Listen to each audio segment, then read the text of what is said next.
So I've been thinking this week about doing this once a month on a continuing basis. So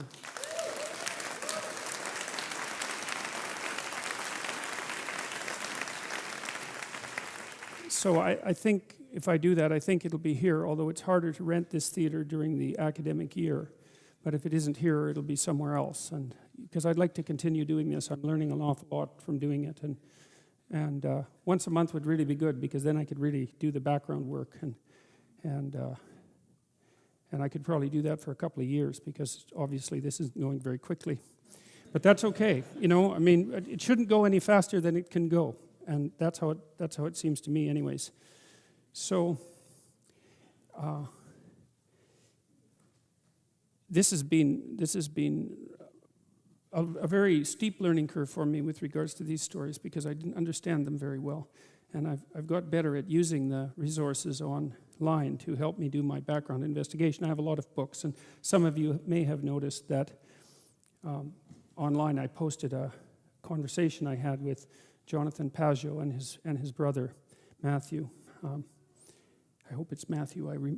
Names escape me so badly, but I believe that's right. He just finished a book on the Bible, and so I've been doing a lot of thinking and talking about these stories, trying to understand what they're about. And then there's all these commentaries. There's a great site, I think it's called Bible Hub, that has every single verse of the Bible is listed there, and then with each verse they've aggregated 10 commentaries from over the last 400 years. And so there's like a dense page on every line.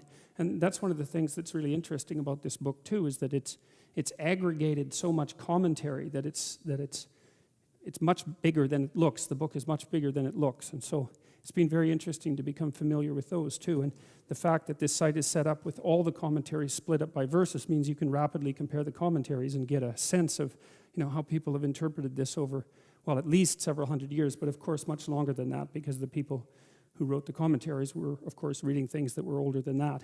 So that's been very, very interesting. So last week we talked about a couple of things. We talked about how you might understand the idea of a divine encounter, and then we also paralleled that with the idea that God disappears in the Old Testament. He bows out as the stories progress, and that seems to be an emergent property of the sequencing of the stories, right? Because all the books were written by independent people, different people, and then they were aggregated by other people, and so the narrative continuity is some kind of emergent property that's a consequence of this interaction between people, readers and writers over centuries. And it's strange that, given that there are also multiple coherent narratives that unite it, you know, it's really not that easy to understand that, but it does at least seem to be the case. And the third thing we talked about was that as God bows out, so to speak, the individual personality seems of the characters that are involved, the human characters that are involved, seems to become more and more developed. And it isn't exactly clear what it means is that God steps away and man steps forward. That's what it means. But why it's arranged like that, or the say ultimate significance of that, is by no means clear. And so Abraham, who we're going to concentrate on today, is quite a well-developed character. And I would say there are multiple endings and beginnings in the biblical stories. The most important ending, I suppose, is the ending of the Garden of Paradise and the disenchantment of the world and the sending forth of Adam and Eve into history, right, into the future, into a mode of being that has a future as part of it, and that has history as part of it, and that has the necessity of sacrifice and toil as part of it. That's obviously crucial. And then that is replayed with the story of Noah, because everything is destroyed and then the world is created anew, and then sacrifices have to be made in order for the world to begin. And then you see the same thing happen again after the Noah story in the Tower of Babel, because history, as we really understand history, seems to start with Abraham, because the stories of Abraham sound like historical stories. And you know, scholars debate about the historical accuracy of the Bible, and I suppose there's no way of ever determining once and for all the degree to which you might regard the accounts as equivalent to modern empirical history. But this is a psychological interpretation of the biblical stories, not a historical interpretation. And it certainly does seem to be the case that from a psychological perspective, we enter something like the domain of the modern conceptualization, relatively modern conceptualization of history with Abraham. Beyond the accounts of divine commands that Abraham carries out, this is from Friedman, the man I mentioned in the last lecture, who wrote The Disappearance of God and a variety of other books that are well worth reading. The narrative also includes a variety of stories in which Abraham acts on his own initiative. He divides land with his nephew Lot. He battles kings. He takes concubines. He argues with his wife Sarah.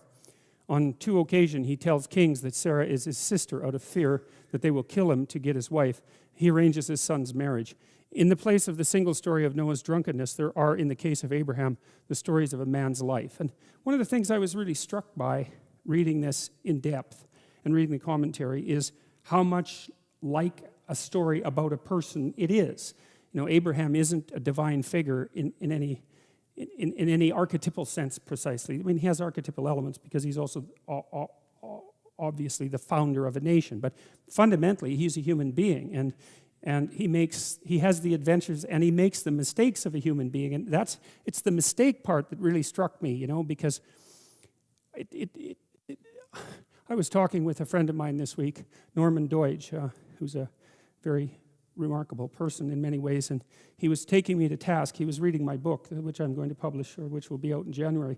And in the book, in one section, I contrasted the God of the Old Testament with the God of the New Testament, and made the case, sort of based on Northrop Frye's ideas, that the God of the Old Testament was really harsh and judgmental, you know, and that the God of the New Testament was more merciful and, you know, at least to some degree, more sweetness and light. And Norman took me to task about that, saying that that was an overly Christianized interpretation, which would make sense because I derived it in part from Northrop Frye.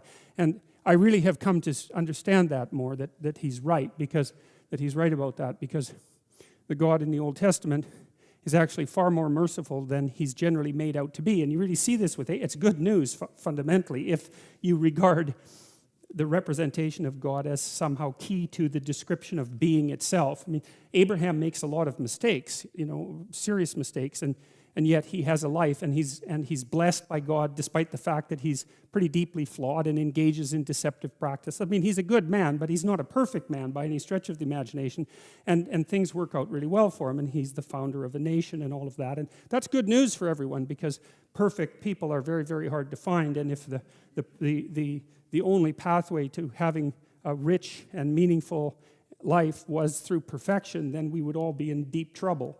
And so that's very satisfying to read that. And the other thing that I've been struck by is that, you know, Abraham, and I think this is actually absolutely key to the interpretation of the story, Abraham goes out and does things.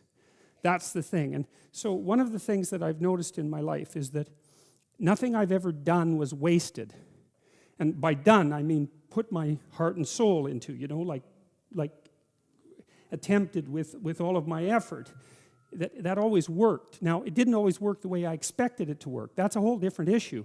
But the payoff from it was always positive. Something of value always accrued to me when I made the sacrifices necessary to do something worthwhile. And so I think part of the message in the story of in the Abrahamic stories is go do something. And I've thought about this in a variety of ways outside of the interpretation of this story, because I have this program some of you might be familiar with, which is called the Future Authoring Program, and it's designed to help people make a plan for 3 to 5 years into the future, you know. And so what you do is you answer some questions. It's a writing program. You answer some questions about how you would like your life to be and what you would like your character to be 3 to 5 years down the road, if you were taking care of yourself like you were taking care of someone that you actually cared about.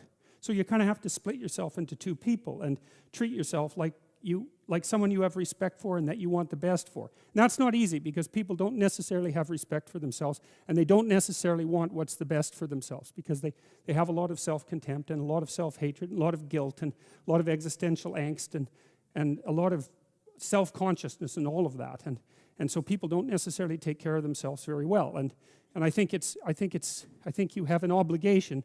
It's one of the highest moral obligations to treat yourself as if you're a creature of value.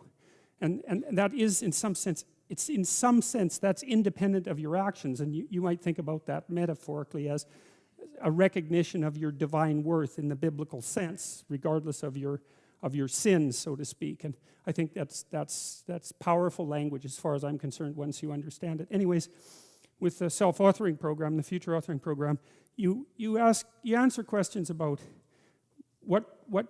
how you would like your friendships to be conducted. Because it's useful to surround yourself with people who are trying to move forward and more importantly, who are happy when you move forward and not happy when you move backwards. Not when you fall, that isn't what I mean, but when you're doing self-destructive things, your friends shouldn't be there to cheer you on. And because then they're really not acting like friends, obviously. I know it's obvious, but it still happens all the time, and people allow it to happen. It's not a good idea. And how would you like to sort your family out? And I was thinking about this week too, because I was thinking about Noah's Ark, and there was a phrase in that story that I didn't understand, which was that Noah was perfect in his generations. I thought, I don't know what that means. And when you're going through a book like the Bible, if you don't understand a phrase, that actually means you've missed something. It doesn't mean that that's just not, that's not germane to the story. It means you're stupid. You didn't get it, man. You didn't get it. You didn't understand it. And so the idea that Noah was perfect in his generations, and that's why he could build an ark that would sustain him and humanity itself through the flood, it meant that not only did he walk with God, which is something that we talked about in the context of the Sermon on the Mount, but that he established proper relationships with his family, with his children. And so what that meant was that not only was he well integrated as a person, but his level of integration had reached the point where it stretched out beyond him and encompassed his family. And so it was Noah and the family that was in the ark. And I can tell you, and I really understood this year because I had a very tumultuous year. You could think about it from a personal perspective. I could think about it as a year that had no shortage of floods. And part of the reason that I was able to get through it, I also had terrible health problems. And one of the reasons I was able to get through it was because my family really came together around me, my kids, my wife, my parents, and my friends as well. And particularly a certain group of friends. And that's partly, all of that came together in my mind this week, and I thought, oh, that's what it means to be perfect in his generations, meant that he hadn't just straightened himself out, he'd also straightened out his relationships with his family. And I can tell you that when crisis strikes you, which it will, the flood will come, right? That's why the apocalypse is always upon us. The flood will definitely come in your life. And to the degree that you've organized yourself psychologically and also healed the relationships between you and your family, that could be the critical element that determines whether you live or die when a crisis comes, or whether someone in your family lives or dies. And so the idea of the ark containing the man who walks with God and whose generations are perfect, and that's what sustains humanity through the crisis. It's like you couldn't be more psychologically accurate than that. And the other thing I was thinking about this week, I was thinking about another line in the New Testament. I think it's from the Sermon on the Mount, but I'm not absolutely sure. Christ compares the kingdom of heaven to a mustard seed. And so I was thinking about a mustard seed is a very tiny seed, and it grows into quite a spectacular, complex plant. And I was thinking about how you should operate in the world in order to make it a better place, assuming that that's what you should be doing. And that is what you should be doing. And there's lots in the world to fix. Everything that bothers you about the world and about yourself should be fixed, and you can do that. And my dawning realization, I have a friend, he lives in Montreal, his name is James Simon. He's a great painter, and he's taught me a lot of things. He's helped me design my house and beautify it. And I bought some paintings from him a couple of years ago, and he did this series of paintings where he went around North America and stood in different places, and then he painted the view from here down. And so it's his feet planted in different places, on roads, in the desert, on the ocean. I have one actually hanging over my toilet, which is him standing at a urinal. Yeah, well, he was trying to make a point, and the point was that wherever you are, it's worth paying attention. And that's because, so all these places that he visited, he looked at exactly where he was, standing by the side of the road in the desert, sort of mundane in some sense, but then maybe he put 40 hours into that painting, you know, and it's very, very realistic painting with really good light. And what he's telling you as a painter is everything is worth paying attention to an infinite amount, but you don't have enough time. And so the artist does that for you, right? The artist looks and looks and looks and looks and looks and then gives you that vision. And so then you can look at the painting and it reminds you that right where you are is, there's everything that there is right where you are. And that's a hard thing to realize, but it's actually true. And so I've been telling people online in various ways and in lectures that they should start fixing up the world by cleaning up their room. And I wanted to just elaborate on that a little bit before I get back to the lecture itself. So as it's become this weird internet meme, you know, and it's a joke, and good, it's a joke. I'm really happy about the fact that so much of this has got like the leaven of humor in it. It's really important, because that's what stops things from degenerating into conflict, humor. And I was thinking about this idea of cleaning up your room in relationship to the mustard seed idea. And you see, the thing about cleaning up your room, this is also something I learned from Carl Jung and his studies on alchemy, because for Jung, when the alchemist was attempting to make the philosopher's stone, he was not only engaged in the transformation of the material world, but he was engaged in a process of self-transformation that occurred at the same time as the chemical transformation. So it was a psychological work in some sense. Let's say you want to sort out your room and beautify it, because the beauty is also important. And let's say that all you have is just a little room, like you're not rich, you're poor. And you don't have any power, that's another thing. But you've got your damn room, and you've got this space right in front of you, you know, that's a part of the cosmos that you can come to grips with. And you might think, well, what's there in front of you, right in front of you? And the answer to that is, it depends on how open your eyes are. That's the proper answer, because you could say, and William Blake said this, for example, and Aldous Huxley made comments that were very similar, that in a transcendent state, you can see infinity in the finite. And you might say, well, you can see infinity in what you have within your grasp if you look, and you could say maybe that's the case with your room. And so you want to clean up your room. Well, okay, how do you do that exactly? Well, a room is a place to sleep.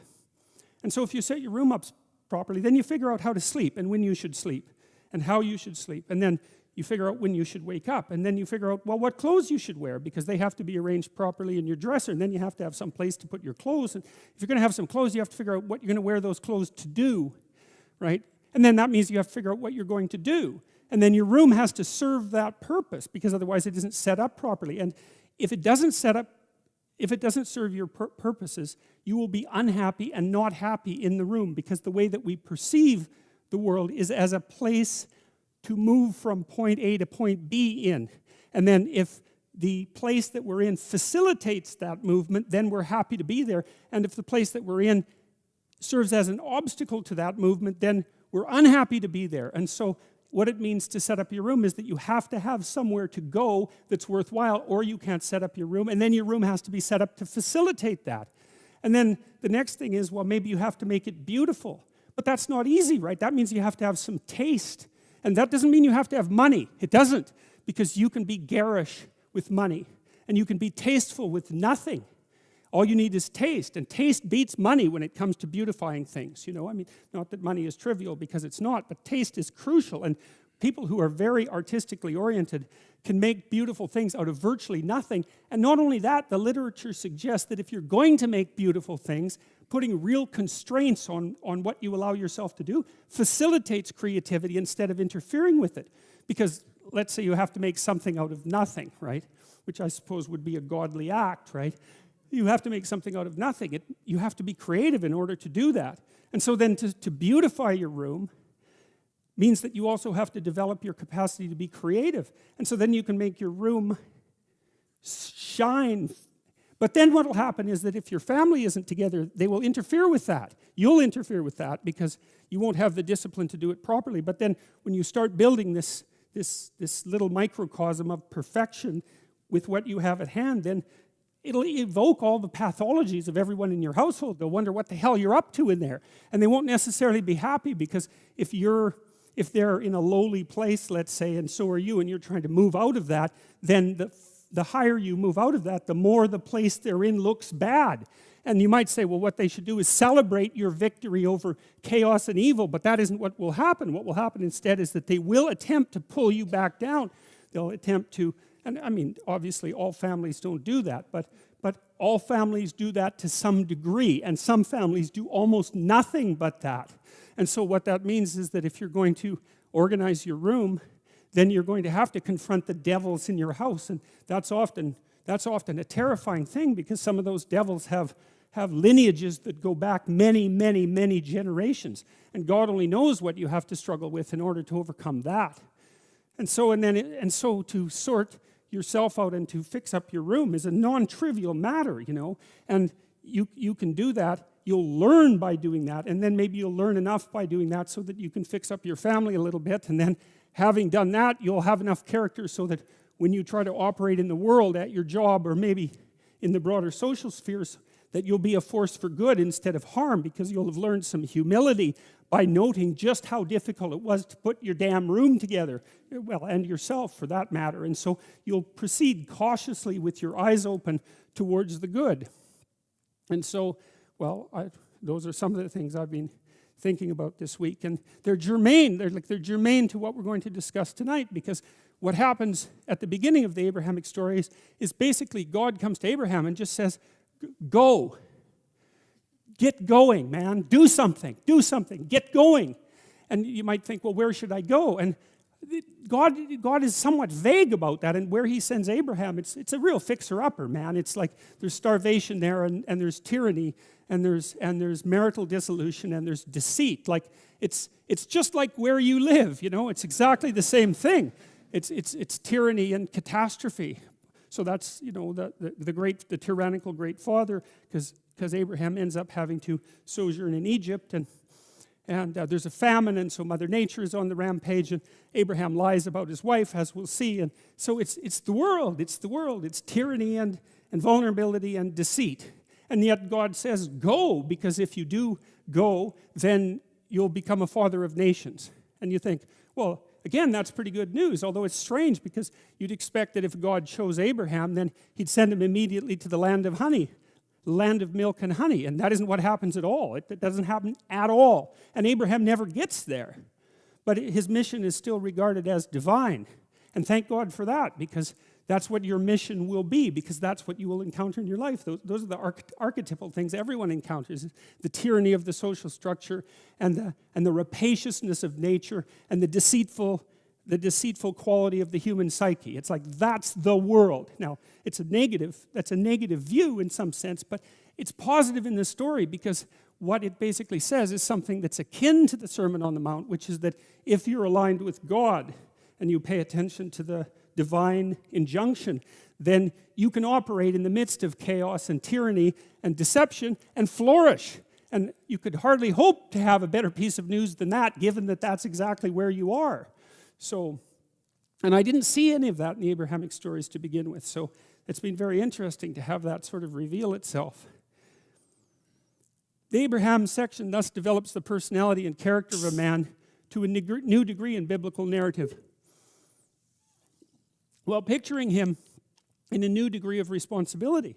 So here's the other thing that's really struck me, and I think this is of absolutely crucial importance, and I don't know how much importance, but it's certainly important to me. One of the things that has just blown me away in the last year, because I've talked to lots of people live, you know, but also lots of people online, but it's more obvious live, and it's obvious in this theater as well, is that I've gone around and spoken, and a large proportion of my audience has been young men, you know, under 30, something like that. And I've spoken to them a lot about responsibility. And what's so odd about this is that of all the things that I've spoken about, because I can see the audience and I can feel how the audience is reacting, because I'm always paying attention to all of you insofar as I can manage that. So I get some sense of how what I'm saying is landing, you know, which you have to do if you're going to speak effectively to people. And what happens is, if I talk about responsibility, is everyone is silent, just like they are now. Silent and not moving, right? Focusing, attentive. Say, pick up your responsibility. Pick up the heaviest thing you can and carry it. and the room goes quiet and everybody's eyes open, and I think, that always makes me break up. I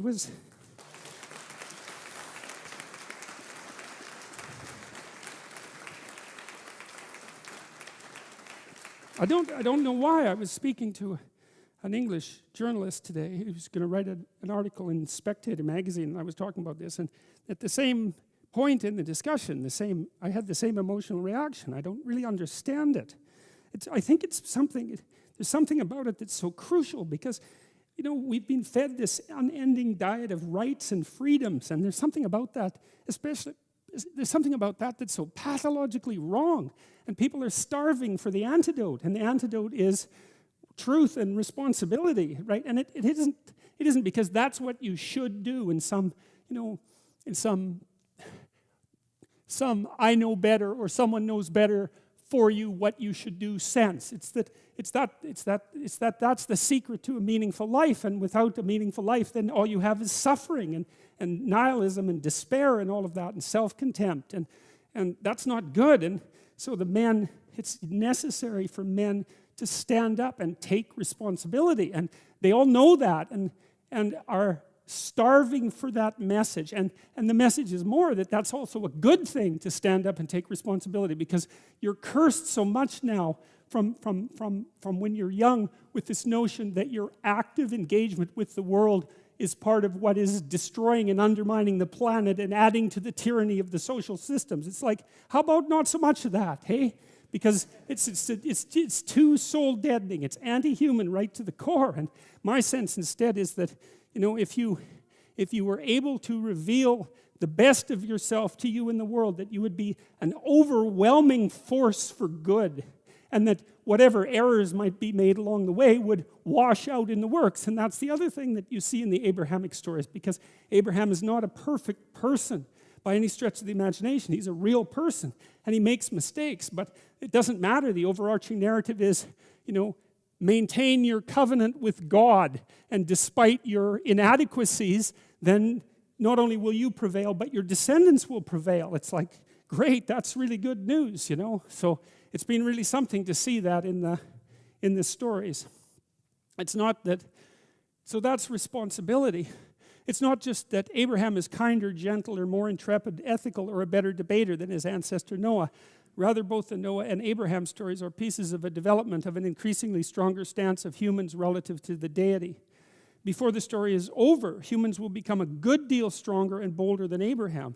Well, that's really something to say, because Abraham is pretty bold. So let's read the stories. The first one is about Abraham, Sarah, and Lot. Now, these are the generations of Terah. Terah begat Abraham. So his name is Abraham to begin with, and that actually turns out to be important. It's not Abraham. Nahor and Haran begat Lot. So Haran is Abram's brother.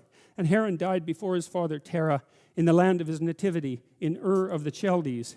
And Abram and Nahor took them wives. The name of Abram's wife was Sarai, and the name of Nahor's wife, Milcah, the daughter of Haran, the father of Milcah, and the father of Iscah. But Sarai was barren, she had no child. And Terah took Abram, his son, and Lot, the son of Haran, his son's son, and Sarai, his daughter-in-law, his son Abram's wife, and they went forth with them from Ur of the Chaldees, to go into the land of Canaan. That's exile. And they came unto Haran and dwelt there. And the days of Terah were 205 years, and Terah died in Haran. And there's a reason that Sarai is introduced as barren, and it's to set the stage. I think it was Anton Chekhov who, when he was talking about the stage setting for a play, that if there was a rifle hanging on the wall, then it had better been used before, I believe, the second act, or it shouldn't be hanging there at all, right? And so this is stage setting, and part of the reason that the biblical writers are pointing out that Abram's wife is barren is because it's a real catastrophe for Abraham, and for Sarai as well, that she's barren. And so it's showing the trouble that Abraham's in at the beginning of the story. And it's also see, what happens as the story progresses is that Abraham and Sarah are eventually granted a son, but it's way late in the story, and they're very, very old by the time it happens. And of course, you're not going to be a father of nations without having a child.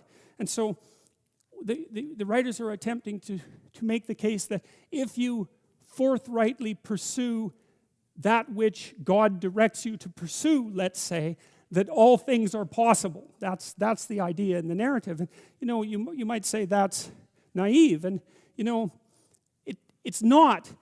You think it when you're naive, right? And then you dispense with that idea. And then when you stop being the sort of person who dispenses with ideas, then you come to another place. And that's the place where you think you have no idea what might be possible for you if you got things together and pursued what you should pursue. You don't know how much what's impossible to you right now would become possible under those conditions. It's an unknown phenomena. And like I've watched people who've put themselves together across time, incrementally and continually, and they become capable of things that are not only jaw-droppingly amazingly, but also sometimes metaphysically impossible to understand. And so we don't know the limits of human endeavor. We truly don't. And it's premature to put a cap on what it is that we are, what it is that we're capable of. And so you're already something, and maybe you're not so bad in your current configuration. But you might wonder, if you did nothing for the next 30 years except put yourself together, just exactly what would you be able to do? And you might think, well, that's worth finding out. But of course, that's the adoption of responsibility. And one thing I've also learned over the years, because I've been curious about this battle between meaning and nihilism, and I mean, I could see for a long while the rationale in nihilism and the power of the nihilistic argument, but it occurred to me across time that despite that the power of the nihilistic argument is more powerful than naive optimism, but it's not more powerful than the optimism that is not naive. Because the optimism that is not naive says, it's self-evident that the world is a place of suffering and that there are things to be done about that. And it's self-evident that people are flawed and that there's things to be done about that. And then the non-naive optimist says the suffering could be reduced and the insufficiency could be overcome if people oriented themselves properly and did what they were capable of doing. And I do not believe that that's deniable.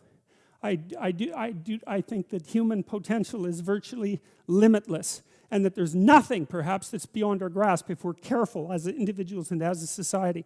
And so I think that there's no reason for nihilism, and there's no reason for hopelessness, and there's no reason to bow down before evil, because we're capable of so much more. And I think that you can easily, that first, because you're not happy with who you are, and you're ashamed and embarrassed about it, as you should be. And you know it because if you look out there, you see people who are capable of doing great things. And you know that we're not giving it our all. And still we're not doing so badly, And so you might wonder if we devoted 90% of our effort to putting things right instead of 55% of our effort, or maybe even less than that, you might wonder just how well could things be put together. And I think that you can figure that out by starting with your room, by the way. And the Lord said unto Abram, and this is the opening of the story, get thee out of thy country, and from thy kindred, and from thy father's house, unto a land that I will show thee. And this is one of those phrases where every clause is significant. Go somewhere you don't understand. That's the first thing. Get thee out of thy country. Back in the 1920s, there was a whole slew of American writers who ended up as expatriates in Paris, Hemingway among them, and who wrote The Great Gatsby. Fitzgerald, yes, and a variety of others. It was very inexpensive in Paris at the time, and part of their transformation into great literary figures was the fact that they were out of their country, and now they could see what their country was, because you can't see what your country is until you leave it. So you have to go into the unknown, and that's God's first command. Go into the unknown, because you already know what you know. And that's not enough unless you think you're enough. And if you're not enough and you don't think you're enough, then you have to go where you haven't been. And so that's the first commandment to Abraham. It's like, okay, that's a good one. That makes perfect sense. Go to where you don't know. Yes. And from thy kindred. Well, what does that mean? It means grow up, right? That's what it means. It means get away from your family enough so that you can establish your independence. And that isn't because there's something wrong with your family, although perhaps there is, as there is perhaps wrong with you. But it means get away. I talk to people very frequently whose families have provided them with too much protection. And they know it themselves. And that means they're deprived of necessity. you know, one of the things that you see in the United States, for example, is that the children of first-generation immigrants often do better than their children. And the reason for that is that the children of first-generation immigrants have necessity driving them. And you don't know how much you need necessity to drive you, because maybe you're not very disciplined. And if a catastrophe doesn't immediately befall you if you don't act forthrightly today, then maybe you never act forthrightly, right? Because the gap between your foolishness and the punishment is lengthened by your unearned wealth, and so you never grow up and learn, and you have to get yourself away from your dependency in order to allow necessity to drive you forward. And that's to become independent and to become mature. And I think part of what's happening in our culture is that the force that's attacking the forthright movement forward of young men in particular is afraid of the power of men, because it's confused about the distinction between power and authority and competence. Like a man who has authority and competence has power as a byproduct, but the authority and competence is everything. And people who can't understand that fail to make the distinction between power and authority and competence, and they're afraid of power, and so they destroy authority and competence. And that's a terrible thing, because we need authority and competence. What else is going to allow us to prevail in the long run? And so you get away from your country, and you get away from your kin, and from your father's house, right? And you go out there and you establish yourself in the world. It's a call to adventure. That's what the first lines in the Abrahamic story is, a call to adventure. So, great, unto a land that I will show you. Well, you know, what does that mean? You know, one of the things that I've been struck very hard by a number of writers, Carl Jung obviously among them. I mean, he wrote things like Nietzsche that if you understand them, they just break you into pieces, you know. And one of the things that Jung understood and the psychoanalysts understand, it's one of the most terrifying elements of psychoanalytic thinking. It's very tightly allied with religious thinking, which is that you are not the master of your own house. There are spirits that dwell within you, meaning you have a will and you can exercise a certain amount of conscious control over your being, but there are all sorts of things that occur within you that seem to be beyond your capacity to control. Your dreams, for example, that's a really good example, or your impulses, for example. You might think of those as so foreign from you that you don't even want them to be part of you.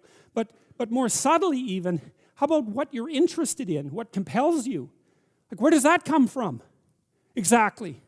Because you can't conjure it up of your own accord, you know. So if you're a student and you're taking a difficult course, you might say to yourself, well, I need to sit down and study for 3 hours. But then you sit down and that isn't what happens. Your attention goes everywhere. And you might say, well, whose attention is it then if it goes everywhere? Because you say it's your attention. It's like, well, if it's your attention, maybe you would be able to control it, but you can't. And so then you might think, well, Jen, just exactly what the hell is controlling it? And you might say, well, it's random. Well, it better not be random. I can tell you that. That happens to some degree in schizophrenia. There's an element of randomness in that. It's not random. It's driven by the action of phenomena that I think are best considered as something like subpersonalities, although even that's only a partial description. You can't make yourself interested in something. Interest manifests itself and grips you. That's a whole different thing. And so what is it that's gripping you? And how do you conceptualize that? Is that a divine power? Well, it's divine as far as you're concerned, because it grips you and you can't do anything about it. And so there's a calling in you towards what you're compelled by and what you're interested in. And sometimes that might be very dark and sometimes not. But you're compelled forward by your interest. And so the idea that what moves you away from your country and your father's house and the comforts of your childhood home is something that's beyond you and that you listen to and hearken to. That's exactly right. And you can say, well, I don't want to call that God. It's like, it doesn't matter what you call it exactly. It doesn't matter to what it is, what it's called. It still is. And if you don't listen to it, that's the other thing. If you don't listen to it, and I've been a clinician and talked to enough people now, as old as I am, to know this absolutely. If you do not listen to that thing that beckons you forward, you will pay for it like you cannot possibly imagine. You'll have everything that's terrible about life in your life and nothing about it that's good. And worse, you'll know that it was your fault and that you squandered what you could have had. So, this is not only a calling forth, but a warning. Unto a land that I will show thee. And that's it, that I will show thee. And you don't want to be too concrete about this, you know. There's all sorts of new territories that you can inhabit. There's abstract and conceptual territories. If you go to university and you study biology or you study physics or any discipline, you're in a territory, right? You're in the territory that all the scholars have established. And then as you master the discipline, you move out beyond the established territory into the unknown. And that's a new land, right? Maybe it's even a land of your enemies, for that matter. But it's a new land. The frontier is always in front of you. And so, you know, when the earth was less inhabited than it is now, the frontier was the psychological frontier and the geographical frontier was the same thing, and now they've separated to some degree because there's not so much geographical frontier. But the frontier is a place that never disappears, and the land that's beyond the land that you know is always there, and it's always where you should go. And all of that's packed into these, 4 phrases. So when I've been thinking about narrative, you look at the world through a story. You can't help it. And the story is what gives value to the world, or the story is what you extract from the value of the world. You can look at it either way. You're somewhere and it's not good enough, right? That's the eternal human predicament. Wherever you are isn't good enough. And to some degree that's actually a good thing, because if it was good enough, well, there's nothing for you to do. So it's actually maybe a good thing that it's insufficient. And that might be why sometimes having less is better than having more. And I don't want to be a Pollyanna about that. I mean, I know that there's deprivation that can reach to the point where it's completely counterproductive. But it isn't always the case that starting with little is, if you start with little, you start with more possibility. It's something like that. So you move always from what's unbearable about the present to some better future, right? And if you don't have that, then you have nothing but threat and negative emotion. You have no positive emotion, because the positive emotion is generated in the conception of the better future and then the evidence that you generate yourself that you're moving towards it. That's where the positive and fulfilling meaning of life comes. So you want to set up this structure properly. It's very, very important. And so what it means is that you want to be going somewhere that's good enough so that the going is worth the while.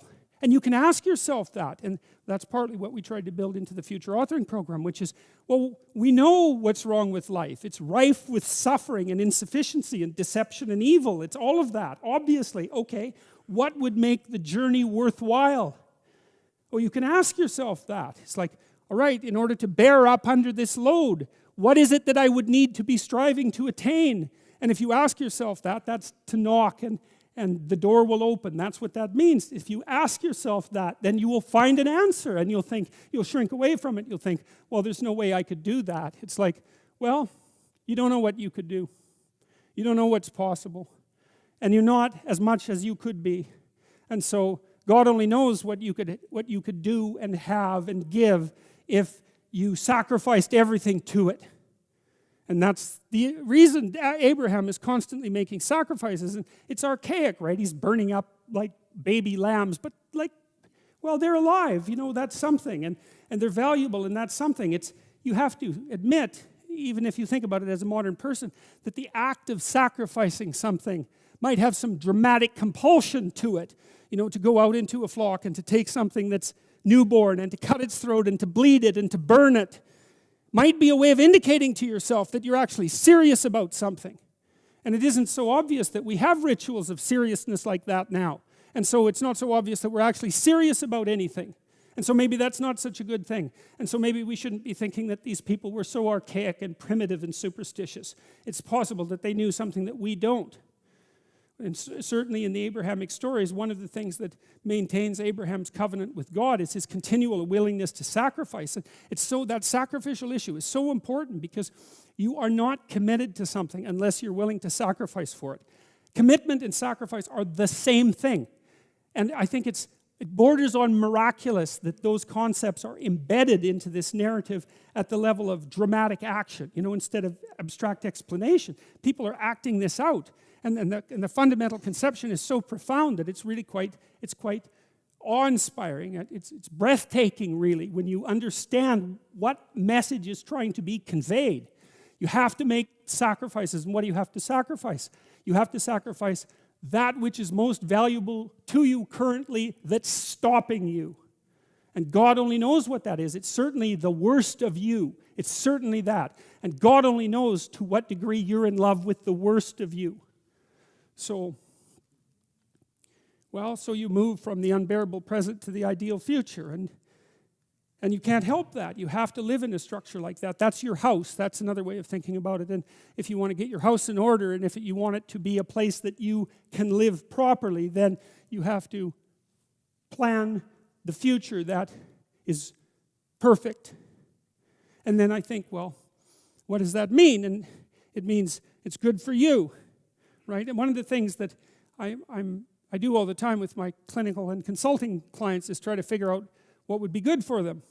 But we do more than that. We try to think, okay, well, how can we set this up so it's really good for you, and that all the side consequences of that are things that are good for other people? And so, because people are often also timid about trying to get something that's good for themselves because they feel that it's selfish or that they don't deserve it.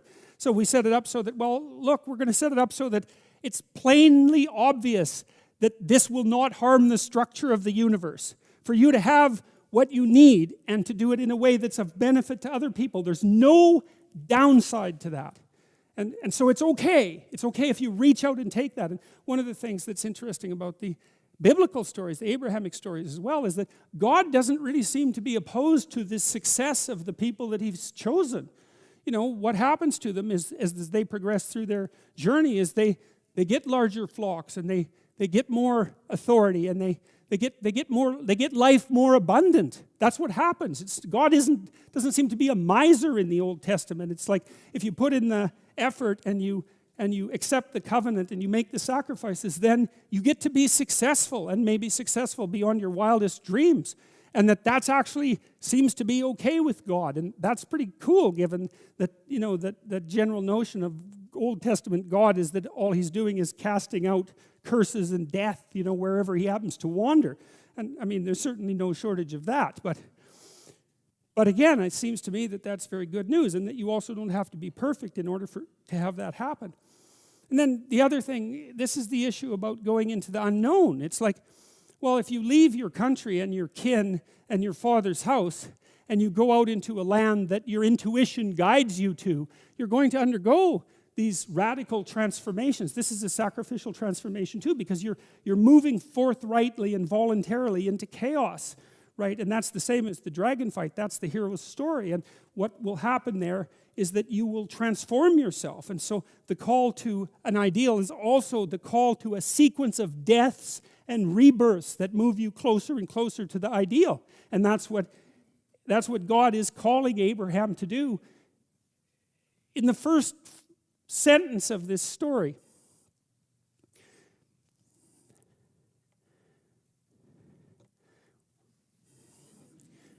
You see these things echoed in the strangest places. And so these are stills that I took from Pinocchio, and this little cricket, so he's the still small voice, right? That's the thing that calls to you. It's your conscience in part, it's your intuition in part. And it's the thing that opens up the great book of the world, the great sacred book of the world. And that's what happens here, right? And the animators are at pains to show you that. It's a leather-bound book with gilt lettering. It's a valuable book. And it's something that's quiet that's showing it to you, right? You have to meditate, let's say. You have to be somewhere where the world isn't drowning you out in order to understand how to open this, to listen to that voice that tells you where you should go, what you should do next. And then what happens is that something beckons to you in the night. It's a star, right? It's something that transcends the horizon. It's glitters. It's brilliant. It's not day to day. It's something that's beyond you. It's something that represents a transcendent ideal, and that makes it manifest to you if you're quiet enough to listen. And that's what you wish upon so strangely, right? And people do that. They wish upon a star. They teach their children that, and they don't know why.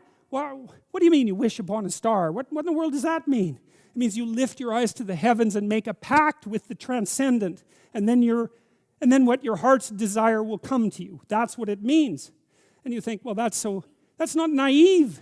It's the most sophisticated thing that you can know. And it's the birth of the hero, right? Because that's the nativity star, obviously. And this is where it takes place. It's just anywhere. And the person in it is just a carpenter and a toy maker. But that's pretty good. A carpenter, if you're a deceitful carpenter, then your house falls down. And if you're a toy maker, then you love children. That's a good start, you know. So Geppetto, who lives in this little, it's not a grand house. It's just an everyday house, but everything that's happening in it is good. And so that means it's a palace, because everything in it that's happening is good. There's this saying, and I don't remember where it comes from, that it's better to have bread and water in peace than a feast in conflict. And like, that's not a saying, that's just the starkest possible description of the truth, because there's nothing worse than eating a grand meal with people you hate and despise that are at each other's throats. It's much better to have bread and water in peace. It's just clear-headed analysis of the structure of the world to say things like that. And so the magical transformation can happen in the most mundane of places. And the reason for that is that the mundane nature of places is an illusion, because every place is the potential birthplace of the kingdom of God. That's the case. And so Geppetto, he's a good guy. He has a kitten, you know, the kitten likes him. He makes puppets, and he's a humble person.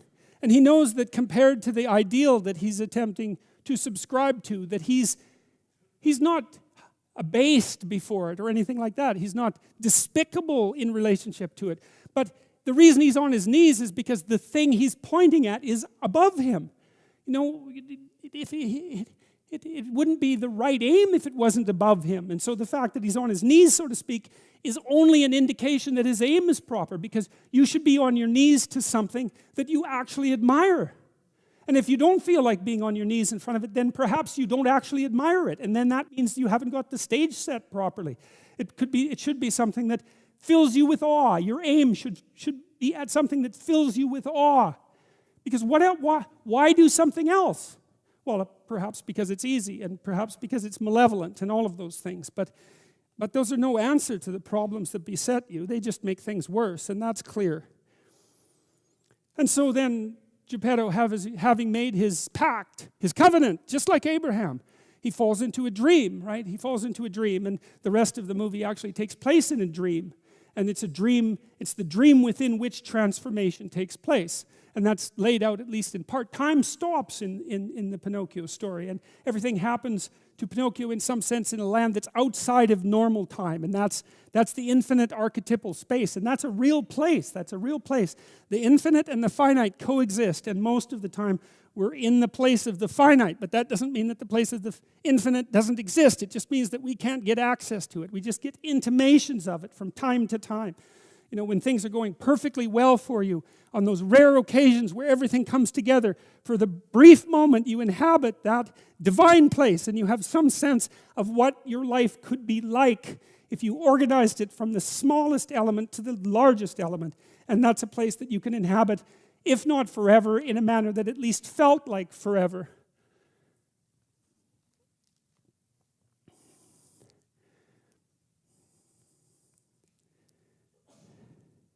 Well, because of Geppetto's decision, the transcendent manifests itself. It takes the form of the blue fairy. Here, that's the positive element of nature, right? So we could say, well, nature, it's not so clear that she's on your side, right? She's the Red Queen in Alice in Wonderland, who runs around screaming when you go down the rabbit hole. She runs around screaming, off with their heads, and who says, in my kingdom, you have to run as fast as you can just to stay in the same place. That's Mother Nature. But then we might say, well, how do we know that Mother Nature's attitude towards you isn't negative because your attitude towards things isn't proper? And that's what this film attempts to indicate. The idea is that if you aim properly, then nature aligns itself behind you. Now, it also arrays itself in front of you, perhaps even as an antagonist, but the power that it provides you with from within might be sufficient to overcome it from without. And I think that the clinical evidence is clear about that. Because one of the things that we do know is that if you take people who are confronting terrible things and shrinking from them, and you teach them how to structure their behavior so that they can advance with courage, everything works better for them. Their fears decrease and their character grows. And so there might be enough of nature within us to help us withstand the nature that's outside of us. And it depends, at least to some degree, on how it is that we orient ourselves in the world, to some unknowable degree. Now, Geppetto wants an autonomous individual as a son. And that's also something that makes him a great person, because autonomous individuals have their own will. And if you're a tyrant, it's the last thing that you're going to want. And if you're the tyrant who's jealous of his son, it's even more so the last thing you're ever going to want. And so to aim high and to want the development of the autonomous individual are the same thing. And I would say that's the core story in some sense of Western culture, is that to aim high and to develop the autonomous individual are the same thing. And that's what happens in Pinocchio. That's what happens in the story of Abraham. And the transformation takes place, the magical transformation. And in the Pinocchio story, one of the things that's so interesting about it, and this is part of its mythological substructure, from the scientific perspective, there's only two determining forces with regards to the destiny of the individual. There's nature, deterministic, and culture, deterministic. And then scholars wrangle about which of those is the greater force. But in mythological stories, there's always a third element. And that third element is something like autonomous consciousness. And there's no place for autonomous consciousness in the deterministic story of nature and culture. But we all act as if autonomous consciousness is the primary reality. And the biblical stories are predicated on the idea that autonomous consciousness is what gives rise to the world. And I don't think that we're in a position to presume that that is necessarily in error. And so what that means is to aim high and to develop the autonomous individual is simultaneously the decision to formulate an allegiance with the conscious power that brings being into existence. And that all takes place inside this little puppet. And then he has his adventures, right? He's still half jackass and half deceptive, but he's still, despite that, and despite all the errors, he has the capacity to move forward and to transform himself into something that can be properly considered, described as a true son of God. And that's the right aim. And it works like this, as far as I can tell, you know. When I talk to people about doing the future authoring program, they often put it off. And it's not surprising because it's hard. But it's more than that. They think, well, I don't know how to write. I'm going to do a bad job. I don't really like assignments. I'm going to have to do it perfectly. I need to wait till I have enough time. And like one of those is enough to stop you cold, and all 5 of them, you're just done. And so I tell people, do it haphazardly, a tiny bit at a time, and badly, because you can do that. I tell my students when they're doing their theses, master's thesis, write a really bad first draft. And then we have a little conversation about that, because they don't think I mean that. Because it sounds like a cliche in some sense. It's not a cliche. It's not a cliche at all. It means you're a terrible writer, but if someone put a gun to your head and said, you have to have your 100-page thesis done by next Monday, or I'll shoot you, but I don't care how terrible it is, you would sit down and write it. And the thing is, then you have it, right? Then you have something, and then you can fix it. You can iterate and fix it. That bad first draft, that's the most valuable thing, and so that's what you need. You need a bad first draft of yourself. And there's an idea that Jung developed about the trickster and the jester, the comedian, right? That the trickster is the precursor to the savior. That's one of the things I learned from Jung that was just, it's so unlikely. You'd never think that. It's so amazing that might be the case. But the satirical and the ironic and the troublemaker, the comedian, The fool is the precursor to the Savior. Why? Because you're a fool when you start something new. And so if you're not willing to be a fool, then you'll never start anything new. And if you never start anything new, then you won't develop. And so the willingness to be a fool is the precursor to transformation. And that's the same as humility. And so if you're going to write your destiny, you can do a bad first job. You're going to get smarter as you move forward. That's the thing, is that so something beckons to you. That's what happens here. Maybe the star that Geppetto wished on was the wrong damn star. But at least it was a star, right? At least it was in the sky. At least it moved him forward. And so you say in your life, well, something grips you and fills you with interest. And you think, well, should I do that? And the answer is, if not that, then something. What if it's a mistake? It's a mistake. Rest assured. What do you know? You're going to stumble around, right? And what's going to happen is this. You're going to not stay in stasis. You're not going to wander around in circles. And I see people like that. They said, well, I never knew what to do, and now I'm 40. It's like, that's not so good. That's not so good. And you might say, well, and there is a literature, too, that suggests that people are a lot more unhappy when they look back on their lives about the things they didn't do than they are about the mistakes they made while they were doing things. And so that's really worth thinking about, too, because there's redemptive mistakes. And a redemptive mistake would be a mistake that you make when you go out and try to do something. You know, you think, okay, I'm going to try to do this. When you're not good at it, you make a bunch of mistakes. It's like, what's the consequence if you pay attention? Is you're not quite so stupid anymore. That's the thing, is you've been informed by the results of your errors. And so what happens is you follow the beacon, you follow the light. And you're blind, so you don't know where the light is. It's dimly apprehended only, and you're afraid to follow it. But you decide to take some stumbling steps towards it. And as you take stumbling steps towards it, you become illuminated and enlightened and informed because of the nature of your experience, because you're pushing yourself beyond where you are, and you're going into the country that you have not yet been in, and you learn something. And so what happens then is the star moves. You move 10 feet towards it, and you think, no, that's not right. I didn't get it right. It isn't there. It's actually there. And so then you see it somewhere else, and you shift yourself slightly, and you move forward. And that's what happens, is that you continue as you change. The thing that guides you forward moves, right? It's like God in the desert in Egypt. The pillar of light that you're following, it's moving. It's not a permanent thing. You move towards it, it moves away, it guides you forward. And so you say, well, is what I'm aiming at paradise itself? And the answer to that is no, because what do you know? You couldn't see paradise if it was right in front of you, but you might get a glimmer of it. And so you move towards it, and you grow. And then the next time you open your eyes, you see a little bit more clearly. And that's what happens, is that just happens over and over, right? It keeps moving. And so you move like this.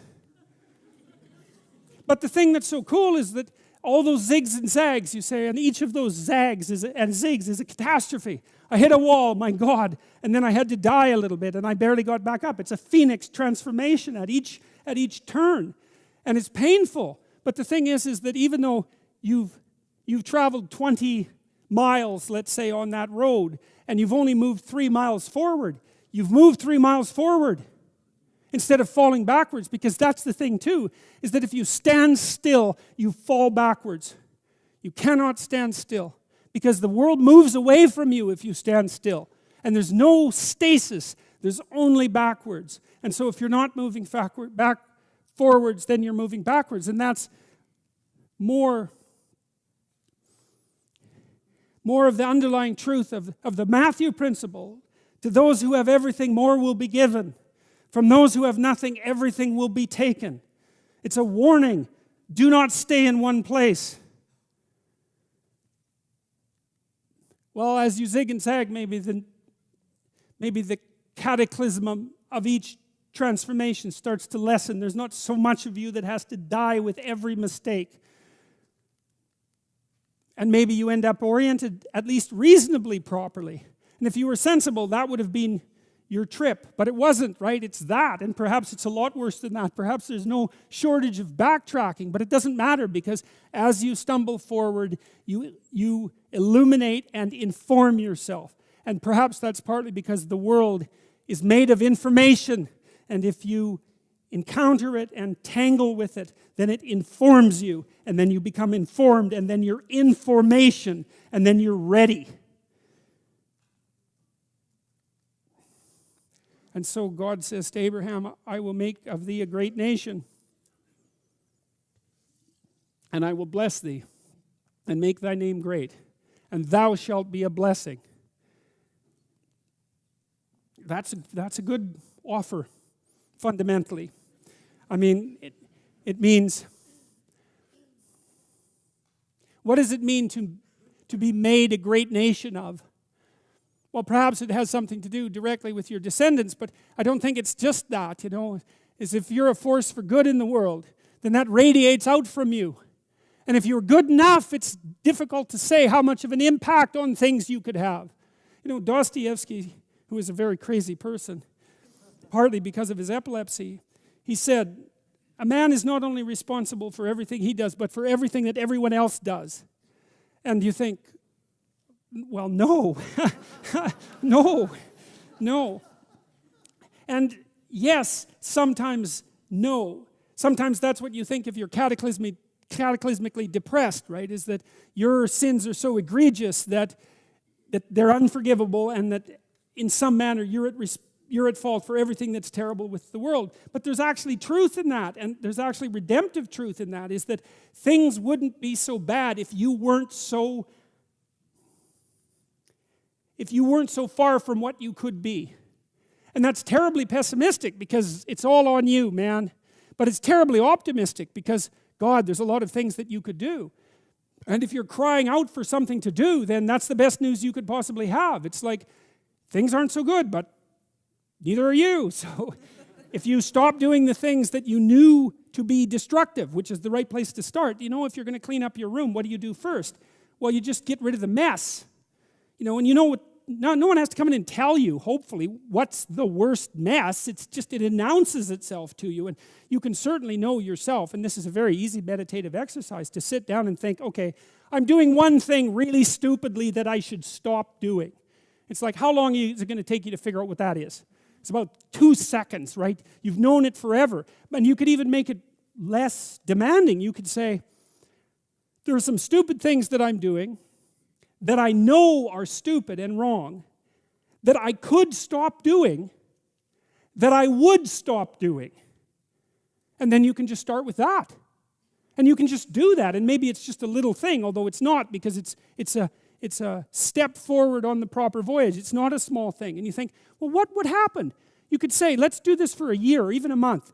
Just try not to do things you know to be stupid and wrong for a month. And that means not to say things you know to be stupid and wrong as well. Maybe that's the most important thing. Just do it as an experiment. See what happens. And it's so fun because I have people writing to me from all over the world who are saying they're doing that. They're saying, well, I cleaned up my room and then I stopped saying stupid things, and my God, it's like things are way better. It's like, who would have guessed it? And so it's low-hanging fruit, man. Because that's the other thing. If there's a lot of things wrong with you, then it's really easy to start fixing it, You got there's so much territory that you can inhabit. I will make of thee a great nation. I will bless thee. That's good. I mean, the whole nation thing, that's positive. But to have God on your side, that's, you might want that. When things get rough, that would be good. And make thy name great, and thou shalt be a blessing. Wonderful. That's a good deal. And I will bless them that bless thee. That's good too. And curse him that curseth thee. And in thee shall all families of the earth be blessed. That's something. That's something. Wouldn't it be something if you could wake up and your day was composed in part of people thanking you for all the good things you've done in the world? Wouldn't that be good? It's not impossible for that to happen. So Abram departed. Yes, as the Lord had spoken unto him. And Lot went with him. And Abram was 75 years when he departed out of Haran. That's old. Now Abraham lives a long time, but this is also part of the story. So he has a wife who can't have children. He has nothing. Obviously, he's been hanging around Dad's shack for a little too long, given that he's 75, right? It's time to get a fire lit underneath him a bit. And so he's not got much going for him, but he still decides to move forward. And I've seen this too, you know, like if you don't have your destiny in hand by your time you're 30, it's rough. You start hurting. And if you don't have your destiny in hand by the time you're 40, then you really start hurting. And 40 is a real fork in the road. The fork in the road, that's always where you meet the devil, by the way. And that's because every time you have to make a decision, the possibility of evil beckons. That's why that is. I had a friend, I've told you a little about him, and he killed himself just after 40. You know, he had had a book published with a very small press. He was quite a good writer, but he could not get himself together, and it hit him too hard at 40. And I'm not saying that it's hopeless at 40. I'm not saying that. And I'm not saying that partly because of these verses, but also partly because of what I've seen in my clinical practice. I've had people come to me who have had very chaotic and ill-spent lives, let's say, who were in that neighborhood of age. And it's true for people who are older as well, who then decided to make a real effort and to try to make where they were better, you know, instead of being bitter about where they weren't, because that's the bitterness that really does you in. It's really not good. It's the opposite of gratitude. It's the manifestation of resentment. It makes you malevolent. It's very, very bad to be bitter. It's hell to be bitter. And if you're 40 and you're not successful, then you have to accept your lot and you have to start to improve what's right in front of you. And if you do that, it doesn't take very long. It's quite interesting to watch people. Things can be a lot better in 6 months, and they can be way better in 2 years. Like, it's a struggle, uphill struggle, but it's by no means impossible. And I don't know, again, what the limit of that is. I suppose it depends to some degree on the degree of your commitment. But anyway, so it's another indication of the real validity of this story. God isn't setting this up to be easy, right? Abraham's old, and his wife is old too, and more than that, she's barren. How is he going to be the father of nations? How is he going to be successful? Well, the initial departure point is insufficient, radically insufficient. And that's very inspiring, because it means that you can start from where you are. So Abram departed as the Lord had spoken unto him, and Lot went with him. And Abram was 75 years old when he departed out of Haran. And Abram took Sarai his wife, and Lot his brother's son, and all their substance that they had gathered. And you know, he has a relationship with Lot, right? And he doesn't have his own son, but his brother died, and so he takes his nephew as his son. That's grateful. You know, he could be very angry and have nothing to do with him because he didn't get his own son, but that isn't what happens. He's offered a substitute, let's say, and he accepts it. And so good for him, you know, and that's also something that I've seen that characterizes people who can make the best of a bad lot, is they don't get exactly what they want, but something comes along that offers possibilities that are sufficient, perhaps, if exploited properly. And they open their heart and welcome them in instead of rejecting them in bitterness. And so that's a good thing, and that's part of Abraham's character. And Abram took Sarai his wife, and Lot his brother's son, and all their substance that they had gathered, and all the souls that they had gotten in Haran, and they went forth to go into the land of Canaan, into exile, let's say, and into the land of Canaan they came. And that's another repetition of the transformation story, right? You have to go to a land where you're not welcome. And Abram passed through the land unto the place of Sichem, unto the plain of Moreh, and the Canaanite was then in the land. And the Lord appeared unto Abram and said, Unto thy seed I will give you this land. And there he builded an altar to the Lord who appeared unto him. And he removed from thence unto a mountain on the east of Bethel, and pitched his tent, having Bethel on the west and Hai on the east. And there he built an altar unto the Lord and called upon the name of the Lord. Now, we don't understand these rituals precisely. You know, I don't know if the people who did this engaged in a meditative ritual. Was that the idea, that you take something of value, you do this, you undertake this dramatic transformation, a life and death transformation? And is that an aid to meditation? And what do? Do you sit down and think? Do you pray? Pray being to ask, you know, to what do I do next? How do I orient myself in the world? It's a useful exercise to do that too. I think it's something that people could do every morning. I think it's useful to sit down and think, okay, what's the most important thing I should do today? I have an array of things that call to me to be done, some of which I will do with joy and some of which I will bear as responsibilities, but they array themselves in front of me. And what should I attend to first? Well, do you ask or do you decide? And it seems to me, when I do it, because I do it all the time, I do it every morning, I try to sit down and think, okay, I've got things that I would like to do and things that call to me out of necessity. What do I do first? And it's not so much a decision as it is a question. And I don't know what I'm calling on. I'm calling on my capacity to think, I suppose, but that's not my capacity exactly. I can commune with whatever provides answers, and I can think that that's me thinking,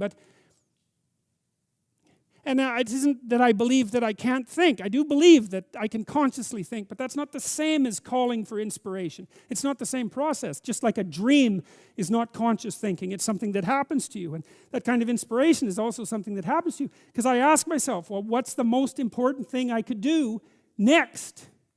And then I have an answer to that, but it isn't because I decided exactly. I've decided that I'll do it, whatever it is, and that I want to know what it is. Those are the decisions.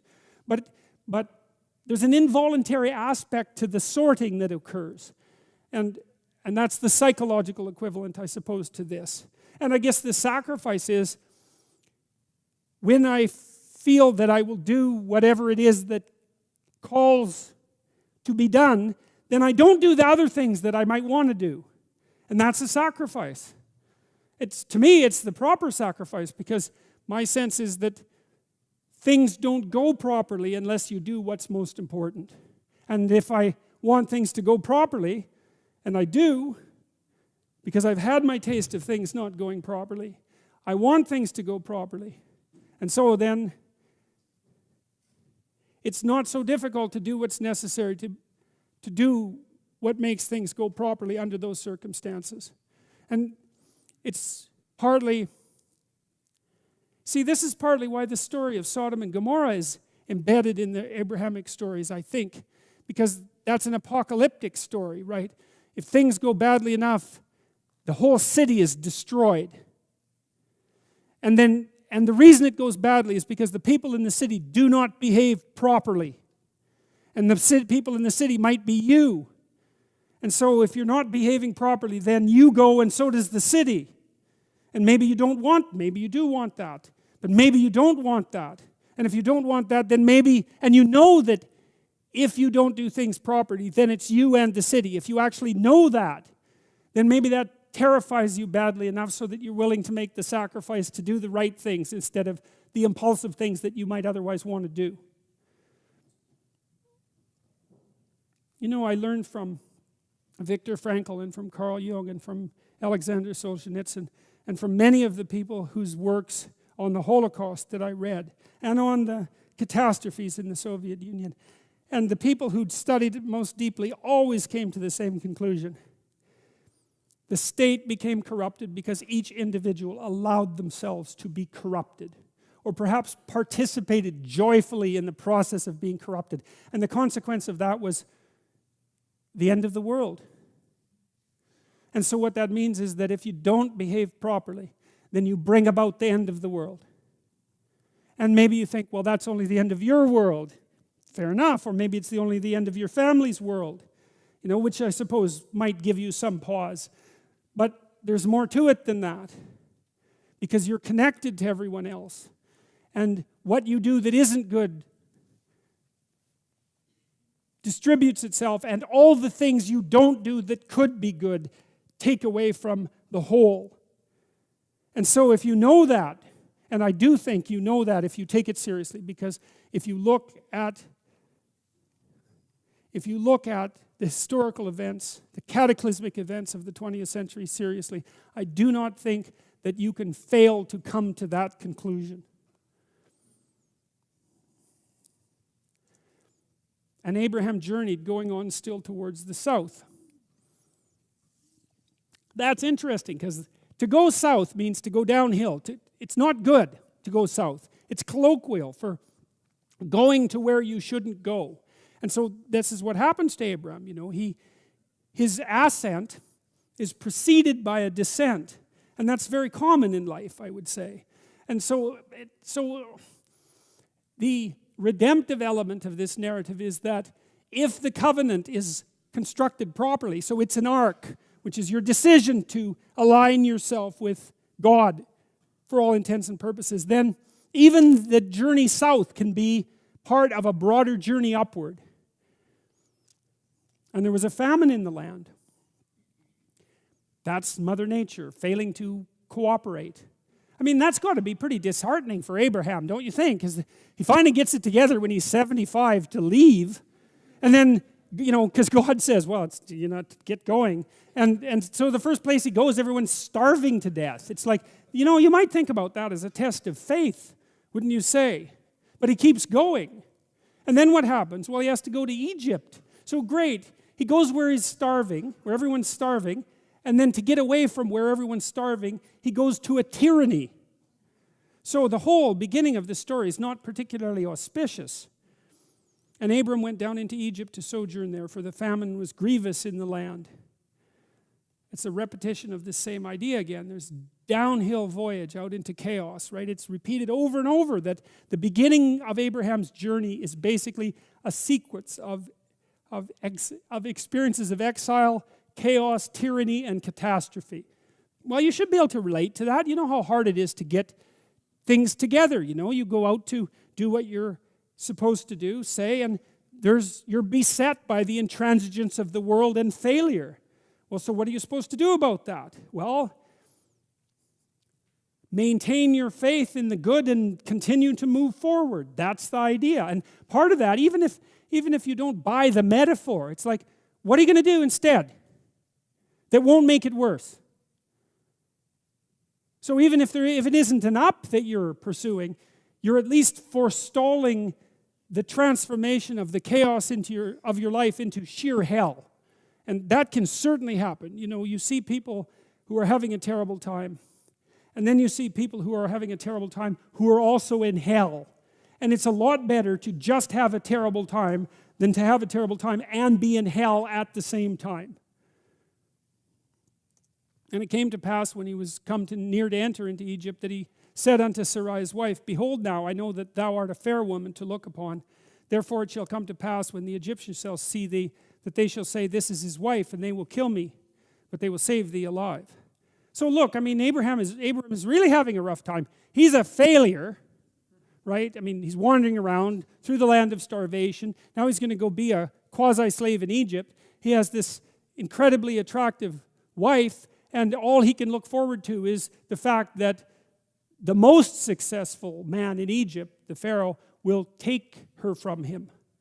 So he's got the whole embitterment thing pretty much nailed down as far as I can tell. And this is when he makes one of his errors, let's say, and one of the errors that humanizes him. Say, I pray thee, that thou art my sister, that it may be well for me for thy sake, and my soul shall live because of thee. And it came to pass that when Abram was come into Egypt, the Egyptians beheld the woman, that she was very fair. The princes also of Pharaoh saw her and commended her before Pharaoh, and the woman was taken into Pharaoh's house. And he entreated Abram well for her sake. And he had sheep and oxen and he-asses and men servants and maid servants and she-asses and camels. So actually things work out pretty well for Abram, despite his deceit, right? Which is quite interesting. And I guess it's because if the overarching structure is solid, something like that, then errors can still be forgiven, to speak about it from a metaphorical perspective. And the Lord plagued Pharaoh and his house with great plagues because of Sarai, Abram's wife. Well, it doesn't seem very fair, but because the Pharaoh didn't know, but it's not the right way to look at it. The right way to look at it, see, there's a story later in the Bible about David. And David could be a pretty bad guy, So one of the things he does is when he becomes king, he's in his castle and he's looking over the city and he sees a woman sunbathing nude on a roof out on the city, and he's smitten by her, floored by her, and he has inquiries made about who she is. Her name is Bathsheba. And he finds out who her husband is. And her husband actually happens to be a general in his army. And he arranges for that general to be put at the thick of the battle and killed. And then he takes Bathsheba. So, and the Lord is not pleased by that, let's put it that way. And that's interesting, you know, it's an interesting story, because you might say, well, why can't the king do whatever the hell he wants? Like, seriously, he's the king. He's not just, and he's not like the prime minister or the president, right? He's the king. And so you might say, well, why is the king subject to any rules whatsoever? What's the rationale for the king being subject to rules? Well, the rationale emerges in these stories is there are social strictures that are such that even if the ruler of the land transgresses against them, there will be hell to pay. And that's continually presented over and over in the biblical stories. And it's a natural law sort of idea. It's that there are intrinsic rules to the game of social human being. And maybe intrinsic rules to the natural state of human being. You break those rules consciously or unconsciously at your absolute peril. And not only at your peril, but at the peril of the state. And it doesn't matter who you are. And so I would say this is actually an indication of God being fair rather than being unfair. Because the rule here is Pharaoh or not. You don't get to take someone else's wife, and ignorance is no excuse. Now you might say that's a little bit harsh, and perhaps it is a little bit harsh, but it's not without merit. The idea is not without merit. And of course Abram is complicit in this. Despite that, he is successful.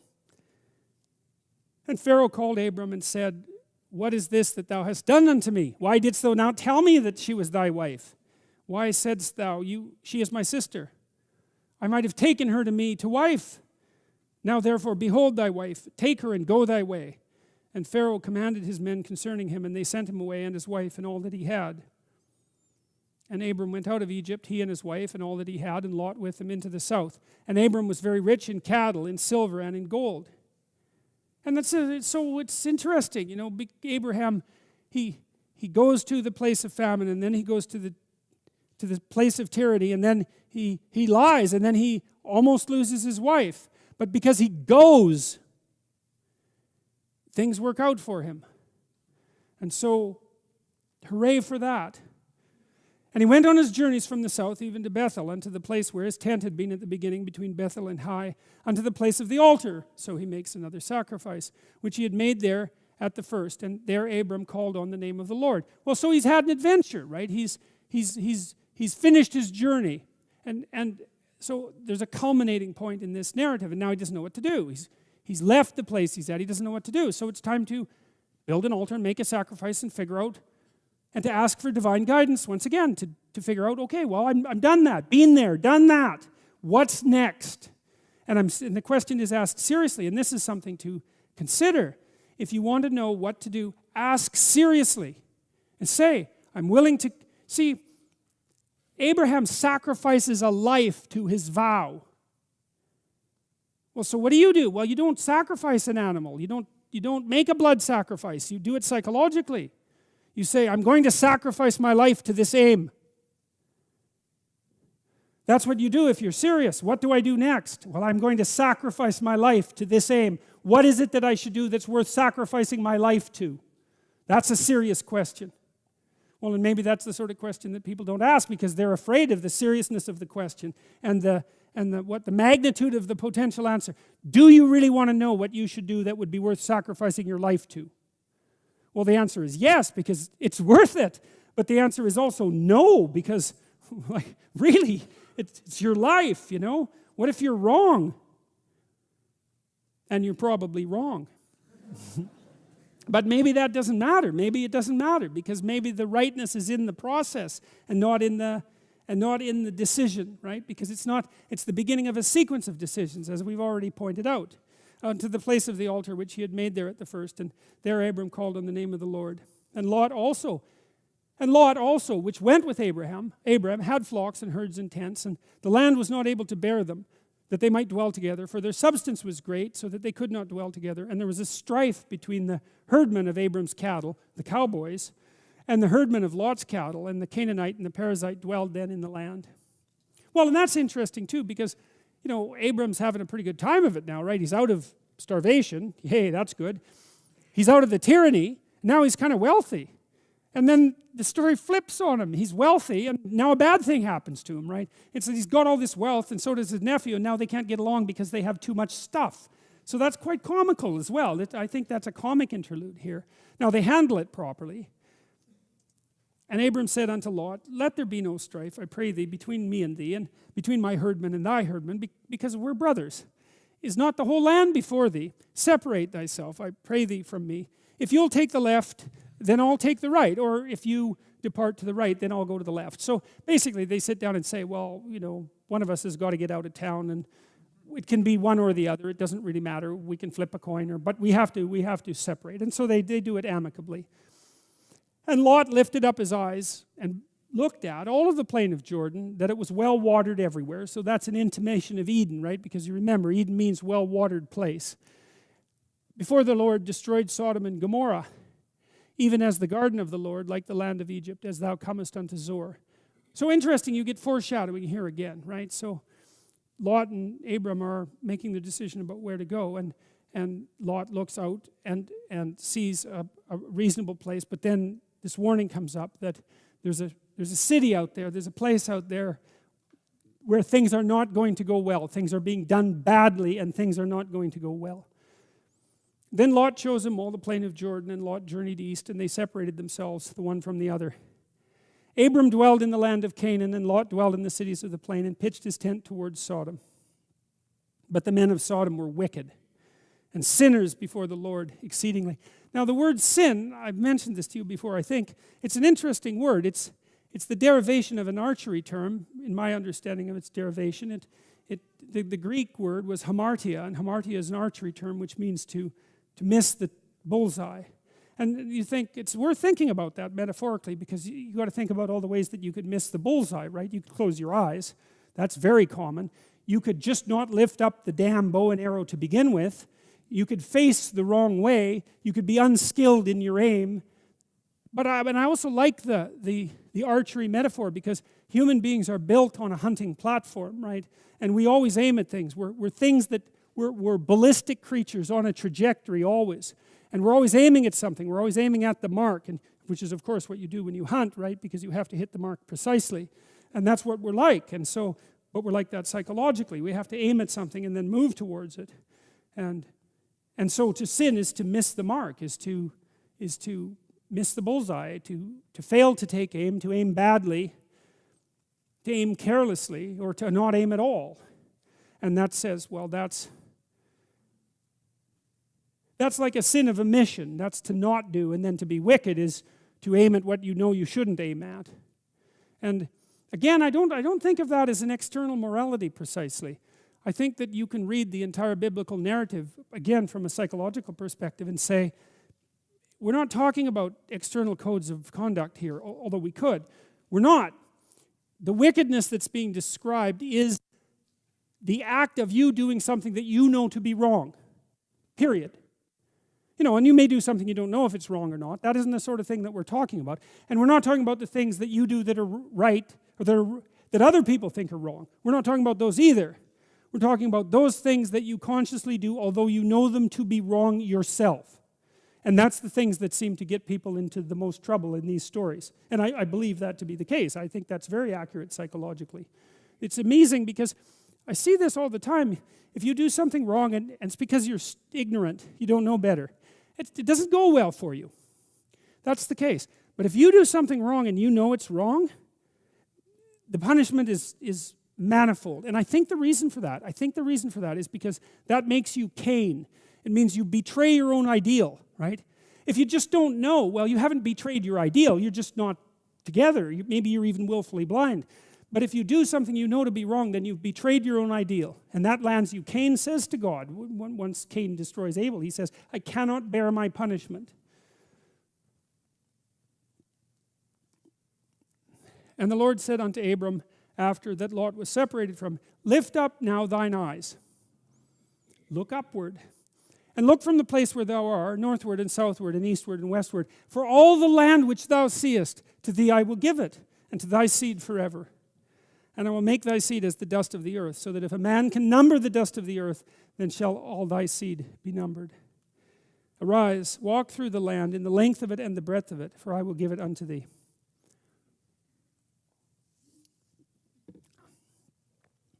In the cathedral at Chartres, I can't say that properly because my French is non-existent. So a cathedral is a cross, and the transformation takes place at the crux of the cross, which is exactly right, because the transformation takes place at the point of maximal suffering. And the cathedral is designed to indicate that, right, symbolically. Now,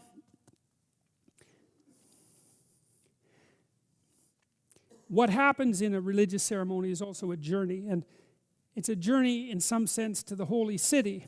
And then that's also played out in the idea of pilgrimage, right? Because you go to the holy city. Actually, you go to Jerusalem or wherever it is that you think the holy city is. You go there, and that takes you out of your country and away from your kin and away from your family into the strange land. And as you make the journey, you transform. And when you come back, you're not the same. That's the Hobbit, right? That's the story of the Hobbit. But let's say you can't afford to go on a pilgrimage. So you go to the cathedral at Chartres, and there's a huge maze on the ground. And it's the world, north, west, south, and east, just as God describes here. So it's laid out. And you enter the maze at one side, and in the middle is a stone pattern that looks like a flower. And it's the place where being wells forth, and it's at the center of the cathedral. And what that means is that if you accept your suffering, then you move to the place where the spirit of being wells forth. That's what that means. And so you enter the maze, and you walk, and it's divided into quadrants.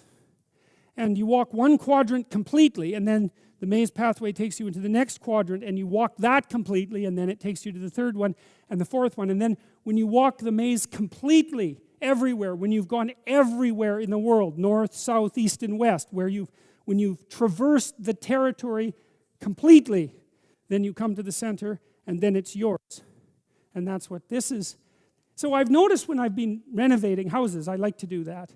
I paid a lot of attention to the psychological process of house renovation. Because I learned from Jung that, Jung said this is something, man. He said, because he was talking about the stages of integration, psychological integration, and he looked beyond Piaget, I would say. Although Piaget looked very far, he said, here's a conjunction. You have to get your rationality and your emotion together. That's a male-female conjunction, symbolically speaking. Male rationality, female emotionality. You want to bring those together so that they're oriented in the same direction. Your emotions and your rationality serve the same purpose.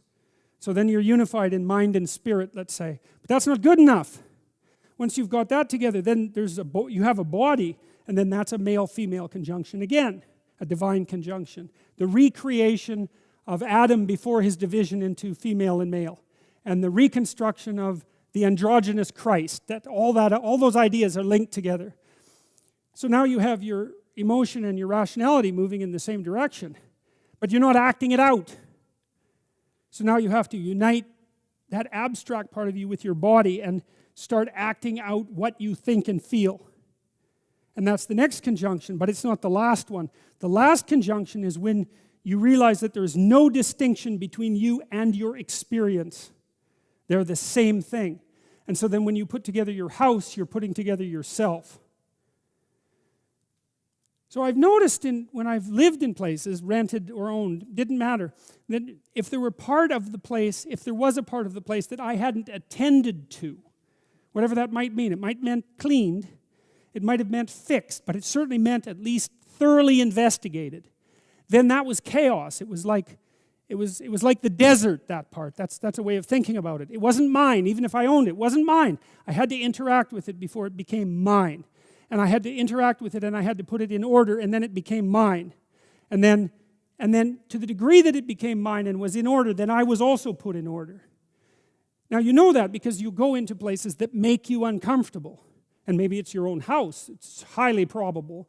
It's highly probable. I walk into, well, Chinese doctors do this, traditional Chinese doctors. They go into people's place and they diagnose their health conditions on the balance of yin and yang, chaos and order. They walk into a house. This is easy to do. You walk into a house, there's too much chaos. Hey, you can detect that in no time flat. Everything is out of order and chaotic. You don't even want to be there. You certainly don't want to open the refrigerator. That's for sure. And there are things that should have been done years ago everywhere. And every one of those things is a fight that hasn't happened and something that's being avoided. And you can't even walk in there and maintain your health. As soon as you walk in there, you're sicker than you were when you were outside. And that's one sort of place. And then another sort of place is you go in and you look at the living room, and the person has vacuumed the living room rug, and the lines that were vacuumed are parallel to one another. And the furniture is covered with plastic.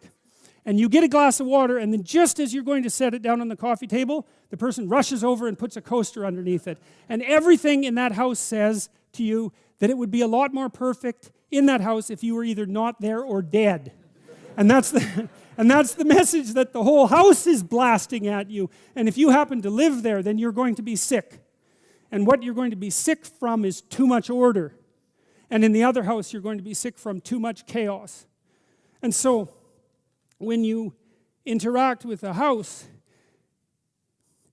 the unexplored parts are the chaos the parts that you have not yet contended with are the chaos that has not yet been transformed by your embodied logos action into habitable territory. And it does not belong to you. Arise, walk through the land in the length of it and the breadth of it, for I will give it unto thee. Then Abram removed his tent and came and dwelt in the plain of Mamre, which is in Hebron, and built there an altar unto the Lord. And it came to pass in the days of Amraphel, king of Shinar, Arioch, king of Elasar, Chedorlaomer, there's a lot of kings, we won't talk about them. These made war with Bera, king of Sodom, and with Bersha, king of Gomorrah, Shinab, king of Admah, and the king of Bela, which is Zor. And these were joined together in the vale of Siddim, which is the salt sea. Now this is actually very much relevant, because you see, the vale of Siddim, which is the salt sea, is the farthest south you can go if south is down, because it's the Dead Sea, and the Dead Sea is the lowest place that there is. So what's happened is that there's chaos in the lowest place that there is. That's what this story says. And what happens to Lot is he gets tangled up in the chaos of the lowest place that there is.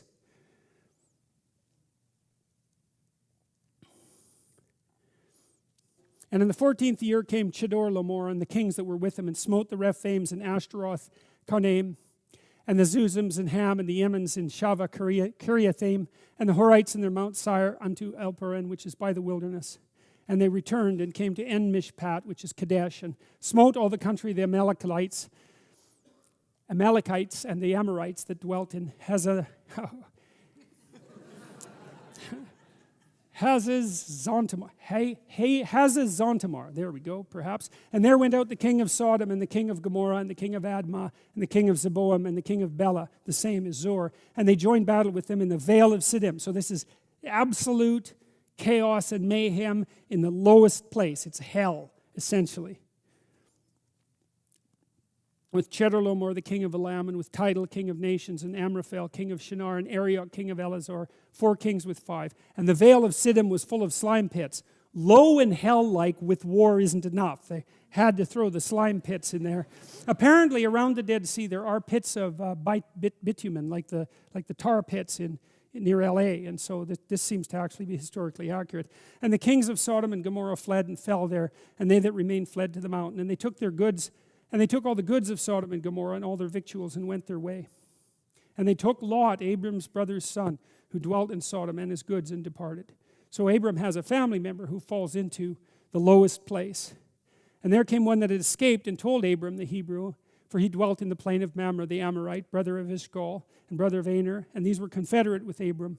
And when Abram heard that his brother was taken captive, he armed his trained servants, born in his own house, 318, and pursued them unto Dan. Well, so now we also know that Abram's a pretty brave guy, right? He gets word that this horrible war has broken out in the worst of all possible places, and that his nephew is involved. And the first thing he does is, mount up his posse and get the hell in there and rescue his nephew. So Abraham's whatever goodness is from the Old Testament perspective, it isn't harmlessness, right? It isn't emasculation and castration. It's not that. It's not weakness. It's not the inability to fight. None of that is associated with virtue. It's the sort of strength that enables someone to mount an armed team of 300 people when he finds out that his nephew is being kidnapped in a terrible war, and to get the hell out there and take him back. And so that's a call it's a call to power, that not a kind of peaceful meekness. That's funny too, because there's a line in the New Testament, the meek shall inherit the earth. I got to look at my phone for a sec here, because I don't know what time it is. There's a line in the New Testament that says, and it's in the Sermon on the Mount, says the meek shall inherit the earth. And that line always bothered me. I thought, no way, that's not right. Meek can't be the right word. So when I was doing the story of Noah and talking about the Sermon on the Mount, I spent a bunch of time looking at commentaries on that line, looking at the roots, the Greek roots and the Hebrew roots, and trying to figure out what that meant. And meek does not mean meek. That's wrong. Here's what it means. Those who have weapons and know how to use them, but still keep them sheathed, will inherit the earth. Jesus. That's a lot different, man. It's a lot better, right? Because the way it's normally interpreted is, if you're so weak that you're harmless, then things will go well for you. It's like, no, that's not right. That can't be right. It doesn't fit with the narrative. It certainly doesn't fit with this narrative. And he divided himself against them, he and his servants by night, and smote them, and pursued them unto Hobah, which is on the left side of Damascus. And he brought back all the goods, and his brother Lot, and his goods, and the women also, and the people. Good work, Abraham. And the kings of Sodom went out to meet him after his return at the slaughter of Chedorlaomer, and of the kings that there were there with him at the valley of Shavah, which is the king's dale. And Melchizedek, king of Salem, brought forth bread and wine. And he was the priest of the Most High God. And he blessed him and said, Blessed be Abram of the Most High God, possessor of heaven and earth. And blessed be the Most High God, which hath delivered thine enemies into thine hand. And he gave him tithes of all. And the king of Sodom said to Abraham, Give me the persons and take thy goods to thyself. That were the goods that Abram rescued, right, of the kings. And Abram said to the king of Sodom, I have lifted up mine hand unto the Lord. What does that mean? It means I've made a vow. That's what it means. That's what that phrase means. I've made a vow to God, the possessor of heaven and earth, that I will not take anything from a thread, even to a shoelace. I won't take anything that's yours, lest you should say, I've made Abram rich. I'll take only that which my young men have eaten, and the portion of men that went with me, and Aner, Eshcol, and Mamre, let them take their portion. And so Abraham decides here, he's made this immense sacrifice and done this incredibly brave act and rescued his nephew and rescued the king's goods, and they offer him a reward. And he says, I'm not going to take the reward. And the reason for that is that he doesn't want to contaminate the ethical purity of his actions. He doesn't want to be paid. He doesn't want to benefit from doing, he doesn't want to, what is it exactly? He doesn't want to benefit inappropriately from doing the right thing. It's something like that. And so it's another testament to his character, and a very complex testament, right? Because he's not a good man in any simple sense. I mean, look what's just happened. He's mounted an armed, he's led an army into battle and participated in a slaughter. He refuses to benefit from it, except to get back what was his. That's it. He refuses to benefit from it, except to get back what was rightfully his. And in that way, he maintains his covenant with God. Even to a shoe latchet, anything, though never so small or mean, lest thou shouldst claim a share with God in the honor due to him. This is from Matthew Poole, who is an English nonconformist theologian, commenting on that line. Even to a shoe latchet, i.e. anything, though never so mean or small, lest thou shouldst claim a share with God in the honor due to him, to whose blessing alone I do and I will owe my riches. Or, lest thou should say, Abram is enriched with my spoils, and however he pretended kindness and charity, yet indeed it was his covetousness that put him upon this work. After these things the word of the Lord came unto Abram in a vision, saying, Fear not, Abram, I am thy shield, and thy exceeding great reward. The vision issue again. Well, we went through that last week. Fear not, Abram, I am thy shield and thy exceeding great reward. And Abram said, Lord God, what can you give me, seeing as I'm childless? And that's the only thing that matters to Abram at this point. And the steward of my house is this Eliezer of Damascus, no kin. And Abram said, Behold, to me thou hast given no seed, and lo, one born in my house is mine heir. And behold, the word of the Lord came unto him, saying, This shall not be thine heir, but he that shall come forth out of thine own bowels should be thine heir. So he gets promised the impossible once again. And he brought him forth abroad and said, Now look towards the heaven and tell the stars if thou be able to number them. And he said unto him, So shall thy seed be.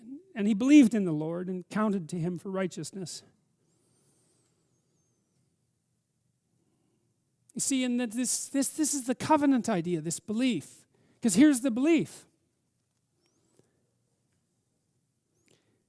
It's the willingness to act as if the world is constructed so that if you do the right thing, the best possible outcome will occur. It's a decision. That's the covenant. Right? It's a decision about how to live in the world. Because the evidence can't be there before you make the decision. Right? And so you might hedge your bets. You know, when Christ comes back in the book of Revelation to judge people, because he comes back as a judge, and virtually everyone gets cast out with the chaff and not saved with the wheat. He says something very interesting. He appears in the vision with a sword coming out of his mouth. It's a horrifying vision. And he divides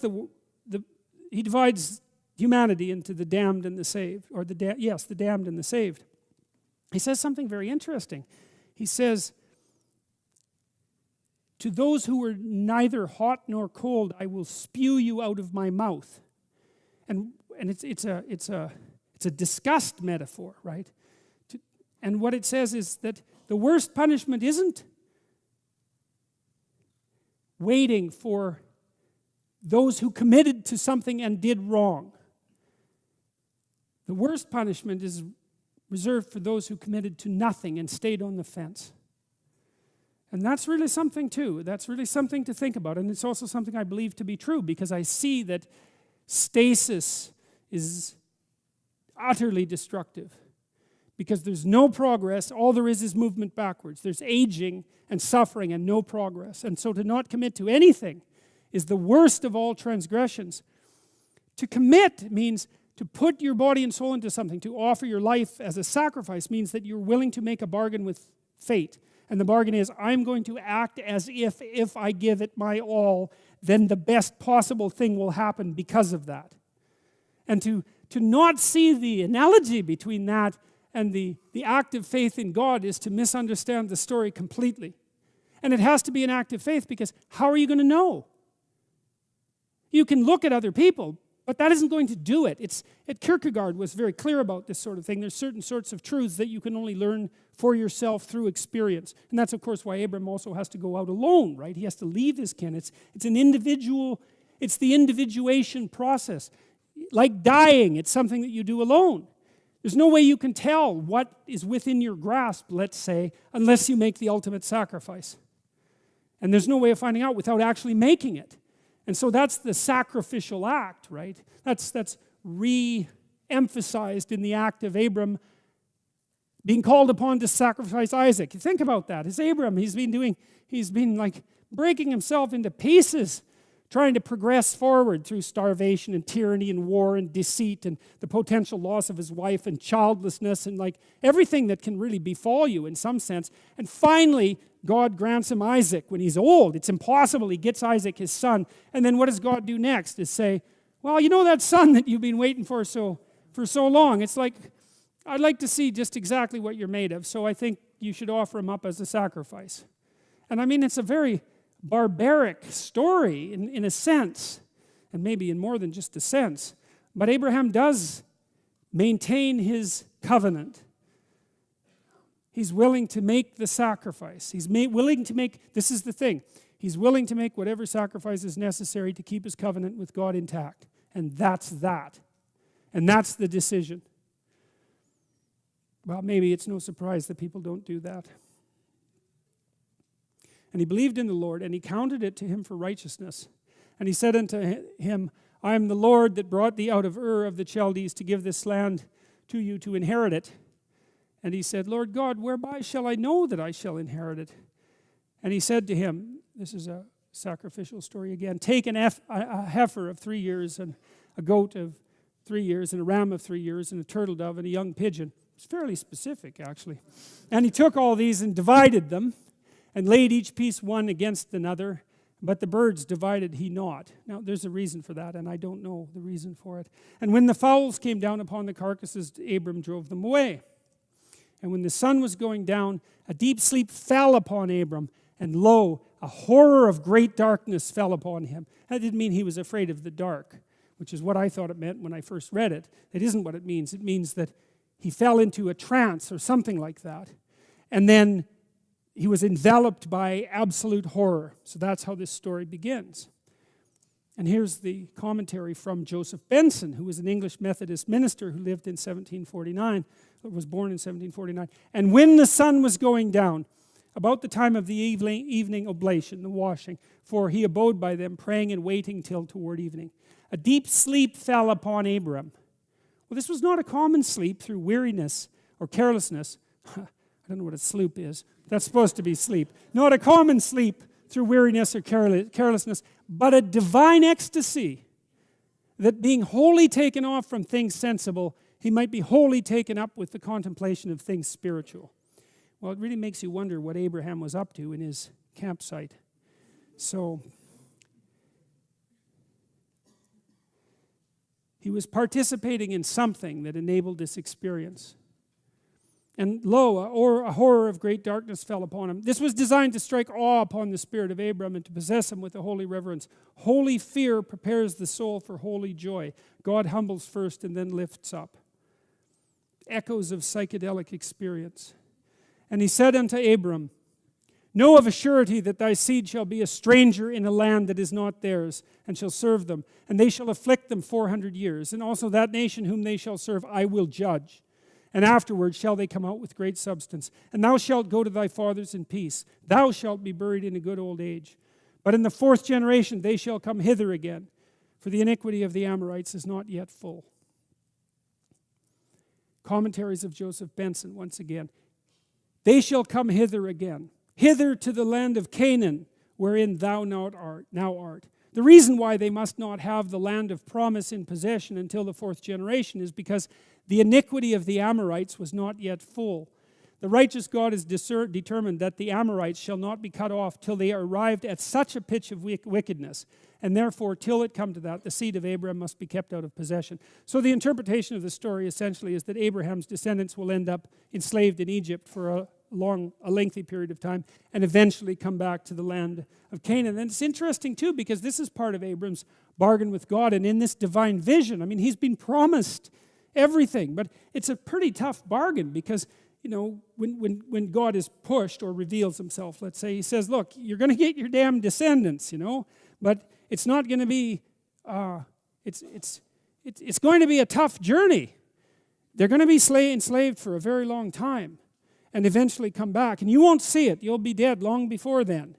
And so it's a realistic promise in a sense. And you might say, well, Abram is so desperate to keep the faith that he's willing to read good into what isn't good. But I don't think that's the right way to look at it. I think the right way to look at it is that the people who wrote these stories were very realistic. And they knew that even if things turned out well for you, I mean, it was still going to be real.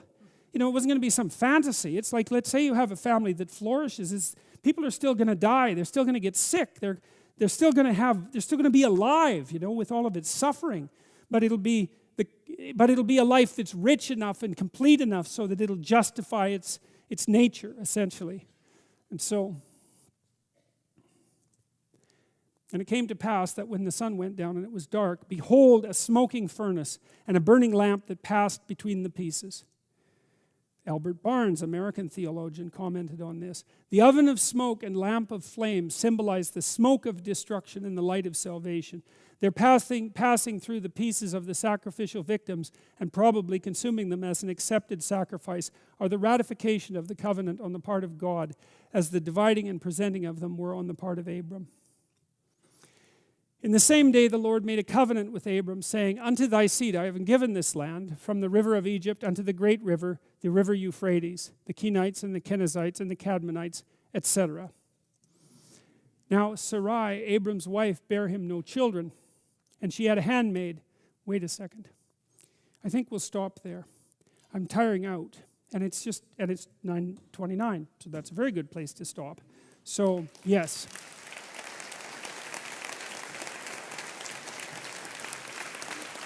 So I should close properly and just sum up. So what happens here is that Abram enters into a covenant with God to act in the world. And the action is an adventure story, essentially.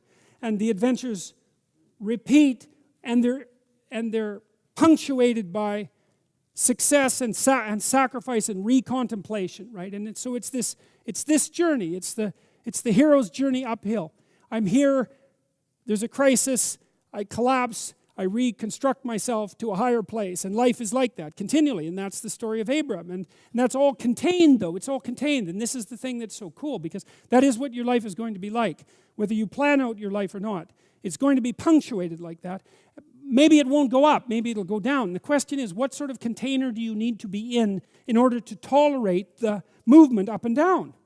And that's what the story of Abraham provides. It provides a description of the covenant. That's like the ark. The covenant and the ark are the same thing, right? Except the covenant is the psychological equivalent of the ark. And the covenant is have faith in the structure of existence and go forth. That's the covenant. And the story is that's the best possible solution that you have at hand. All right. So I'm going to make a request with regards to the questions, which may mean you have to reorient yourself in the line. I would like the first two questions on each side, if possible, to relate specifically to tonight's lecture, and then I can address more general issues, if that's okay. So, and I would like you to carefully speak into the mic so that the people who are watching can hear. Can you hear me? Yeah, I can. The story about Abraham saying his wife was his sister, you referred to that as him making a mistake. I'm not quite sure I understand how you're reading that as a mistake, seeing as it was a very deliberate decision and it had a pretty good outcome for him, and he does the same thing a few chapters later. Yes, this is true. You see, I don't feel that I've cracked that part of that story properly. Now, the reason I said it was a mistake is because it's clearly an act of deceit. And it does put the Pharaoh in a very awkward position, not to mention Sarai, by the way. How do you say that? I don't know how to say that. Sarai? Sarai. It's Sarai to begin with, yes? Is that right, Sarai? Yes, okay. And then it's Sarah. So Abram means high king, something like that. And Abraham means father of the people. And Sarai means princess. And Sarah means mother of the people. I have it exactly right. I'll tell you next week. But that's part of the name transformation. It seems to me that at least in part, it's an indication of Abraham's willingness to use a suboptimal solution when driven to it by necessity. I don't think it's a heroic act to pretend that your wife is your sister. Now, you know, and maybe you might say, well, under the circumstances, there was nothing else he could have done. But it does seem, I can't see how you can interpret it other than as a departure from the truth. But I know that that's not all there is to it, and it does seem to work out well for him. And my interpretation is that, well, if you're oriented properly in the world, the grace of God allows you a few necessary mistakes, something like that. Do you have an alternative idea? I just don't think I would refer to it as a mistake. Well, why not? What is it about that is it because it's Abraham and it isn't reasonable to attribute mistakes to him, or what is it? It's because, at least I think it says in the text, that he's looking to get out of a bad situation, and he does whatever is the best thing that's available to him. And not to mention, as I said, he does the same trick a few chapters later. Yeah, well, maybe it is the case that, it's like a white lie issue. You say, well, is a white lie acceptable? I would say, well, the best that you can come up with is acceptable. That doesn't mean it's optimal, though, right? Like, I'll give you a foolish example because it's the best that I can do at the moment. But if you have a loved one who says, "Does this dress make me look fat?" The answer to that question is, I don't answer questions like that. That's the answer, right? Because the other answer is the white lie. I mean, at least in this context. And that means that on the one hand, you're maintaining the positive contract between you and the person who's asking the question, but then you're still sacrificing the truth within that. So you're maintaining your relationship with the higher order truth, but sacrificing a lower order truth. And that would be better than the reverse, but it's not as good as not sacrificing the truth at all. And I would say that if you're maybe fortunate, because sometimes it's a matter, because you can be in a situation where all your choices are bad. I've seen people in situations like that. I've probably been in situations like that. And maybe that is what's happening in that story, is every choice Abraham has in front of him is bad. But I can't help but think that it's more than that. It means that if you're doing the best you can, and it's not perfect, it can still be good enough. That's how it looks to me. Thank you. Hello, Dr. Peterson. You mentioned earlier that there's been a pervasive problem of nihilism and moral relativism, and that can kind of be cured with a less naive optimism that's grounded in fact and what can actually be done to improve situations. Is there a way to communicate that message to a younger audience, say teenagers in a high school environment, which is nowadays a hotbed for this kind of nihilistic, morally relativist thinking? Great, I'm glad you asked that. So I'm going to tell you, I was thinking about saying this at the beginning, but I decided not to, but now I get to say it because I got this question, so that's so cool. I have plans, and so plan number one, I have worked with some people to design a website that will enable university students to enter their course descriptions, their professor's name, the subdiscipline, and the university, and an artificial intelligence agent will tell them if the course is postmodern neo-Marxist indoctrination. Not only, and I have made tentative arrangements with someone to finance a advertising campaign for that site. And so the goal is, well, to inform the consumer. Do you want to be educated or do you want to be indoctrinated? And happily, you'll be able to use the site equally for both purposes, right? Because if you want to take the courses that I would regard as indoctrination, then this will give you a way of ensuring that nothing that you get exposed to won't be of that sort. So, and then I'm going to make a video to introduce that to university students and their parents, and I'm going to outline what I think the universities are doing wrong. There's about 20 things they're doing wrong, and they're seriously wrong things. And I'm going to start by describing the utility of a university education, a humanities education, because a humanities education makes you into the kind of autonomous individual that can go away from, that can be independent and can communicate and think, and that has immense economic value, right? Not just spiritual value and cultural value, but economic value. And so I don't want to tell people not to go to university. I want to tell them to go to university and grow the hell up and learn to communicate and think. And I want them to avoid the people who will take the spirit away from them. And so that's what that website is going to do, I hope. And the goal is to drop the enrollment in the indoctrination courses across the English-speaking world by 75% within 5 years. That's the goal. So, and then you ask, that you asked more specifically about high school students. Well, we have this future authoring program that has been used for university students, and it produces about a 30% improvement in retention. And we've tested several thousand university students. Anyone can use it, by the way. It's not for university students, but it was easy for us to test its beneficial impact. Even if people only spend under 90 minutes on it, it still has approximately that effect, especially on young men, especially if they're ethnic minorities, especially if they're not oriented towards a career and didn't do very well in school. And so that's really cool, because it's really hard to design a psychological intervention that helps the people who are doing the worst. Most psychological interventions, so imagine there are people who are doing not so well and people who are doing well, and you produce a psychological intervention. What usually happens is the people who are doing well benefit even more, right? But this seems to work for the disenfranchised. So we're thrilled about that, really.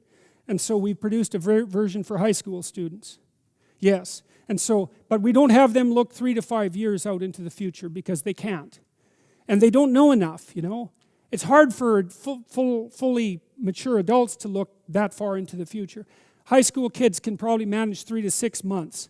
And so we're going to have them concentrate on character development and what they want from their friendships, and how they would like to orient themselves in school, and to start thinking about the sorts of person that they would like to be. And that never happens in schools, weirdly enough. There's a guy named John Gatto who won the Teacher of the Year award in New York City and then in New York State, and then stopped being a teacher, by the way.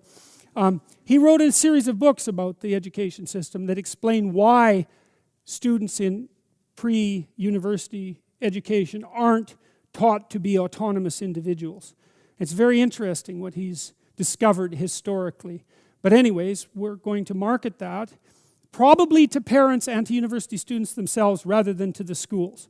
Because our experience has been that producing this sort of material directly for individuals works much better. It's much more efficient. And so then students will be able to, or their parents will be able to purchase the program, and the students will be able to use it to design their own personality in a manner that would make them thrilled to be alive, let's say. That would be the goal, right? That would be amazing to see. Thank you. Yes.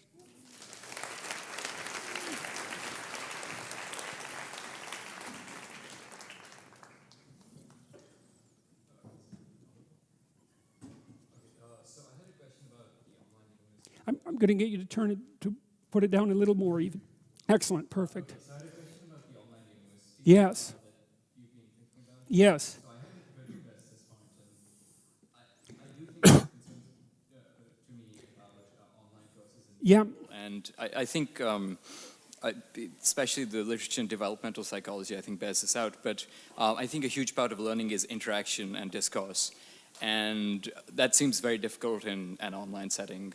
Even if it's through text, I don't quite see it as the same thing. And additionally, I think there's a huge motivational factor that's difficult to. It's difficult to keep motivated when you're isolated and Yes. nobody else around you is pursuing the same goal. So, how would you address those? You're absolutely right on both counts. I would say that the idea of an online humanities university is grandiose, and it may not be possible.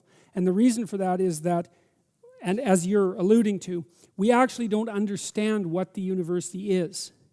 We think it's lectures and exams, but it's probably not. It's certainly being together with people of your own age as you start your life. It's moving away from your household. It's establishing yourself as a credible intellect, right? It's picking a new group of peers. It's all of those things, and it isn't clear how that can be replicated online. Now, the people that I'm talking to are sophisticated enough to understand Marshall McLuhan's dictum that the medium is the message. And so I think it would be a mistake to attempt to duplicate the university online, because you can't. But so what we're concentrating on right now is not so much content, but infrastructure. The question is, we want to set up a system of education online that will be autonomously self-governing and self-improving. And the content, in some sense, we're not so much interested in the content as we are interested in the process by which people who generate good content might be optimally rewarded. And that's what we want to get right. And that's probably a discussion that'll take a year or 2 years to flesh out. We started to conceptualize what the system might look like. But to your point, it isn't, we're not taking lectures and putting them online, although obviously that's what I'm doing. That isn't going to make an online humanities university. And we know that. I think everything you said is very accurate and also indicative of the high probability that something like this would fail. So, but you know, we're going to try to be aware of the pitfalls. We're also going to, I read this great book. I would recommend this book. It's a very funny book by a guy named John Gall. It's called Systemantics. And it's a cult classic, Systemantics. And it's about how systems really work and how they fail. And it's a work of ironic comedy, but it's quite brilliant. And one of the things, one line, it's made of a bunch of axioms. And here's one axiom. I just love this. Is the system does not do what its name says it does. And so I worked in Alberta Social Services when I was a kid, about 18 or so. And I worked as a consultant. And I got involved in projects that were above my pay grade, I would say. And I learned a lot about how large bureaucracies functioned. And I was asked at one point to update a report that had been made the year before about what percentage of the spending of the Social Services Department actually went to the recipients of welfare and social aid in general. And the answer was, the system did not know and could not find out. And they had hired a very expensive consulting firm to answer that question the year before, and I was asked to update it, which was quite odd to begin with. But then I did. I went and looked at the consulting report, and I went into the data, and what I found was that none of it was real. But even more importantly, there was no way of knowing whether it was true or false because the system had never been set up to calculate what percentage of its total spending actually went to the recipients of social aid. It just blew me away. And then I thought, and I was reading this book at the same time, and I thought, oh, the purpose of the Social Services Department is to employ people in the Social Services Department. And I mean, I wasn't being cynical about that. It's like charity, most charities, you know, it's like 90% overhead. So what does the charity do? It runs itself.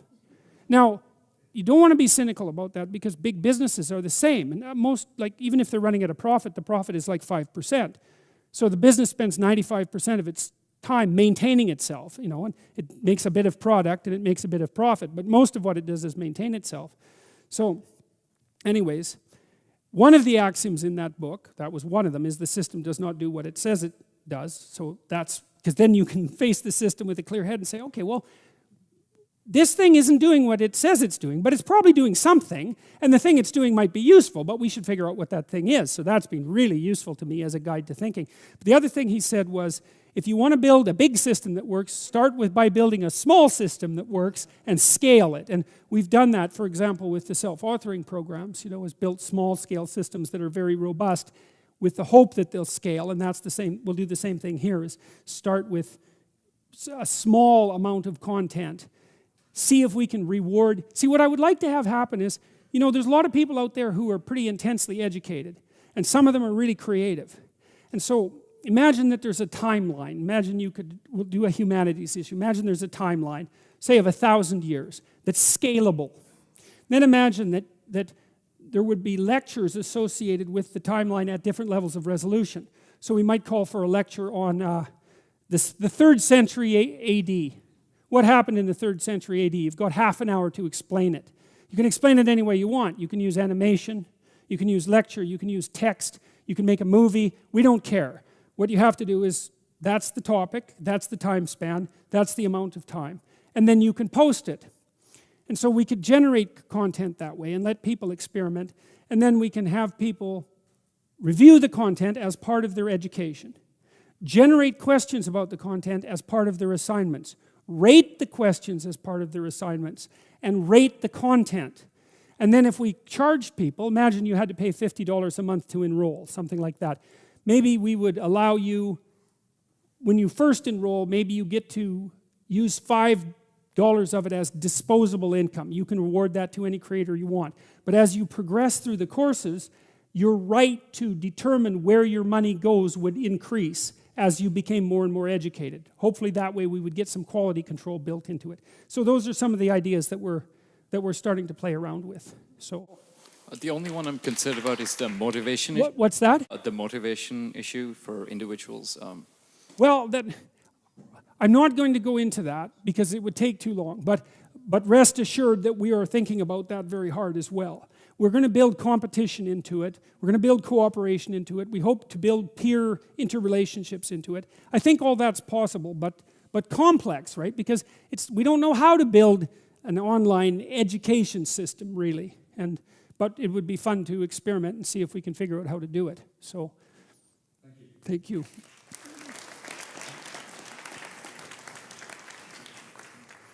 Hi.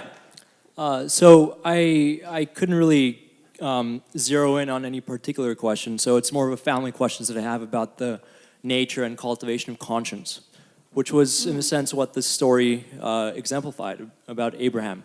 Why do you say that? Why do you think that the story exemplified the development of conscience specifically?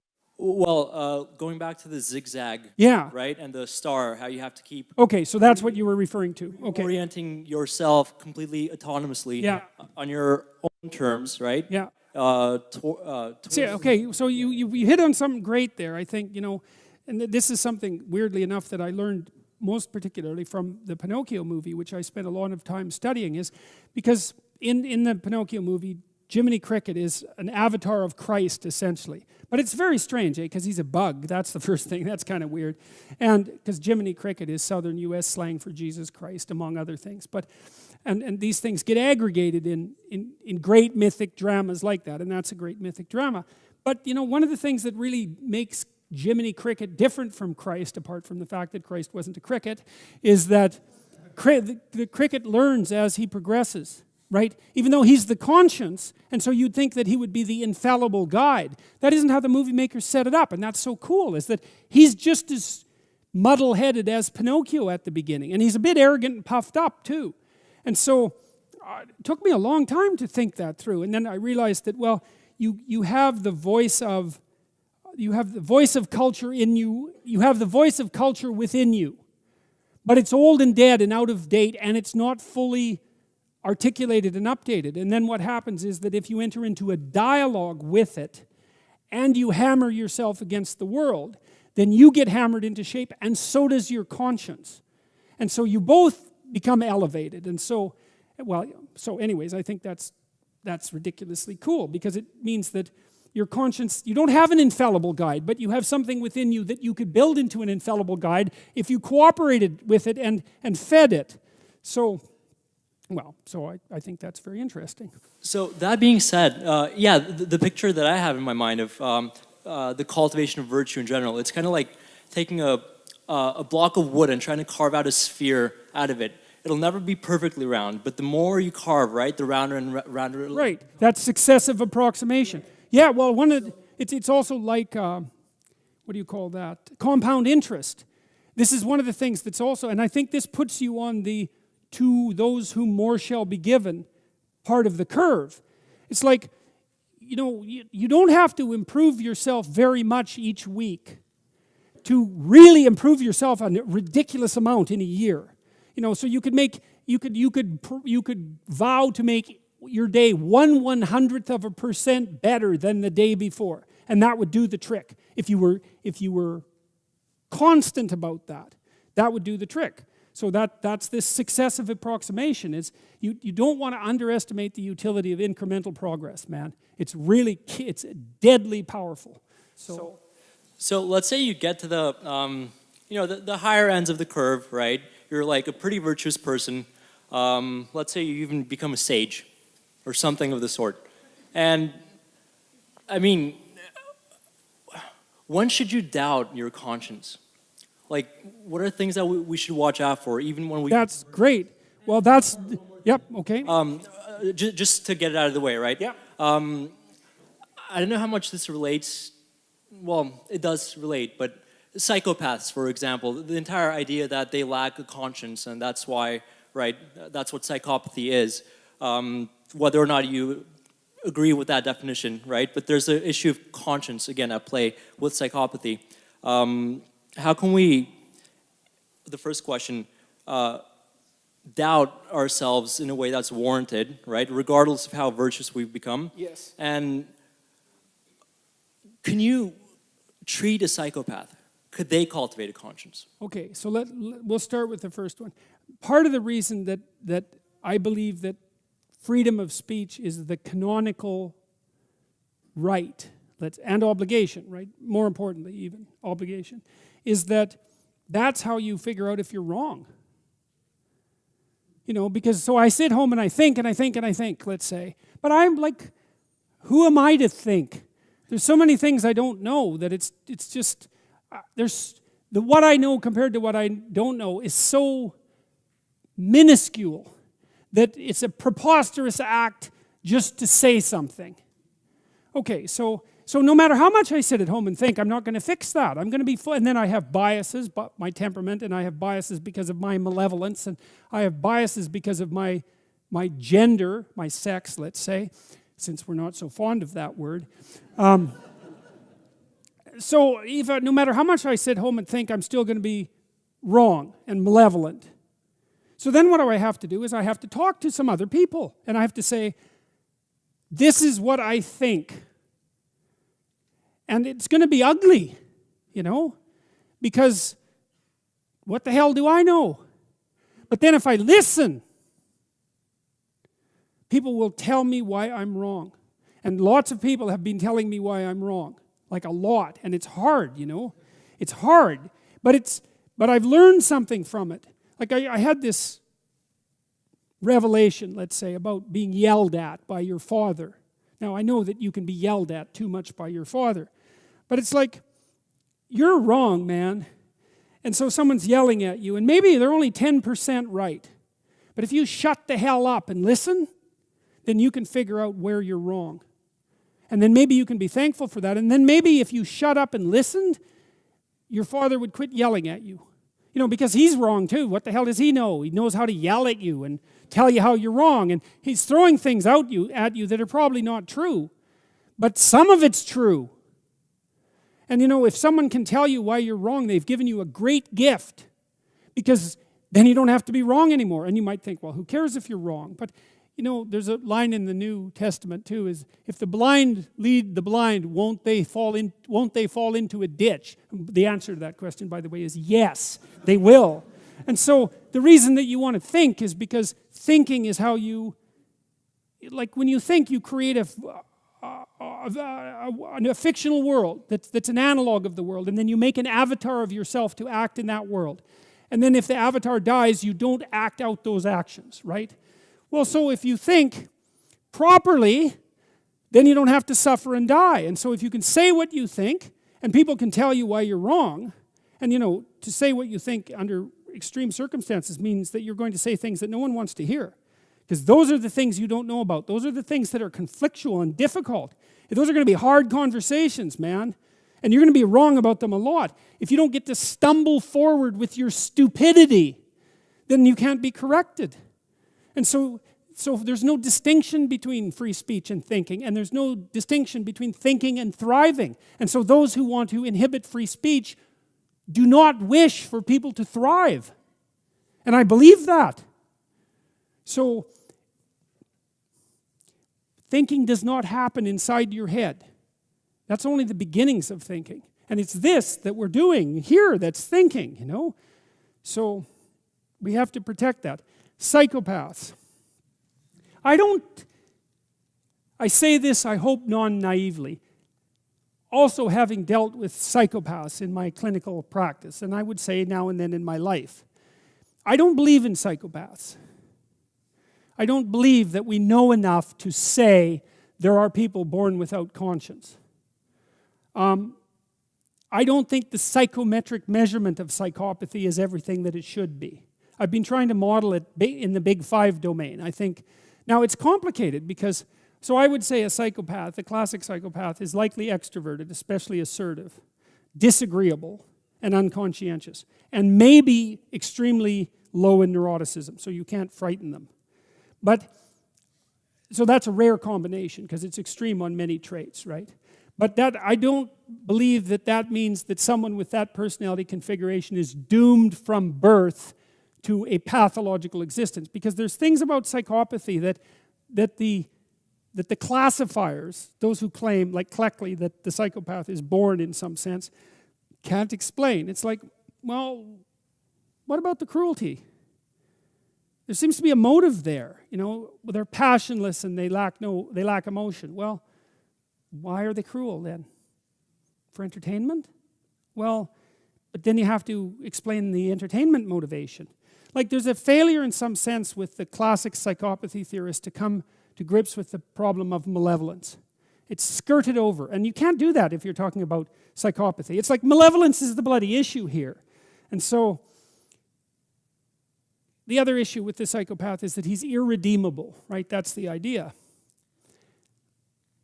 I don't think we know enough to make such claims.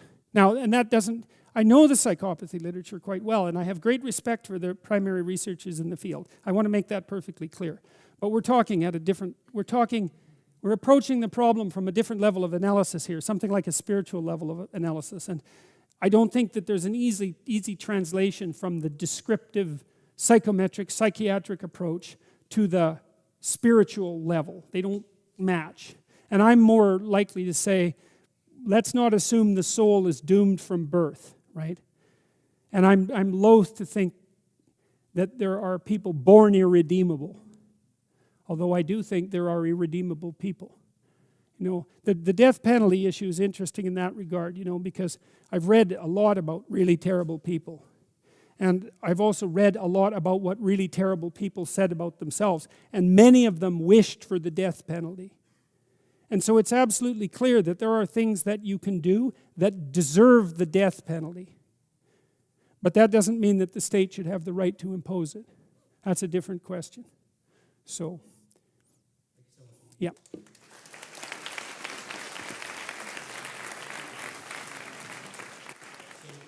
In the previous lecture, you mentioned the 2008 economic crisis, and one of the very interesting themes that's emerged at many levels, be it universities or economic policy, is this perceived culture war, specifically the idea of Marx versus Mill. And you've criticized postmodern and neo-Marxist thought very frequently. One interesting critic of the policies of the EU, specifically the ECB and IMF, during the Greek debt crisis, was Yanis Varoufakis, the former Greek finance minister.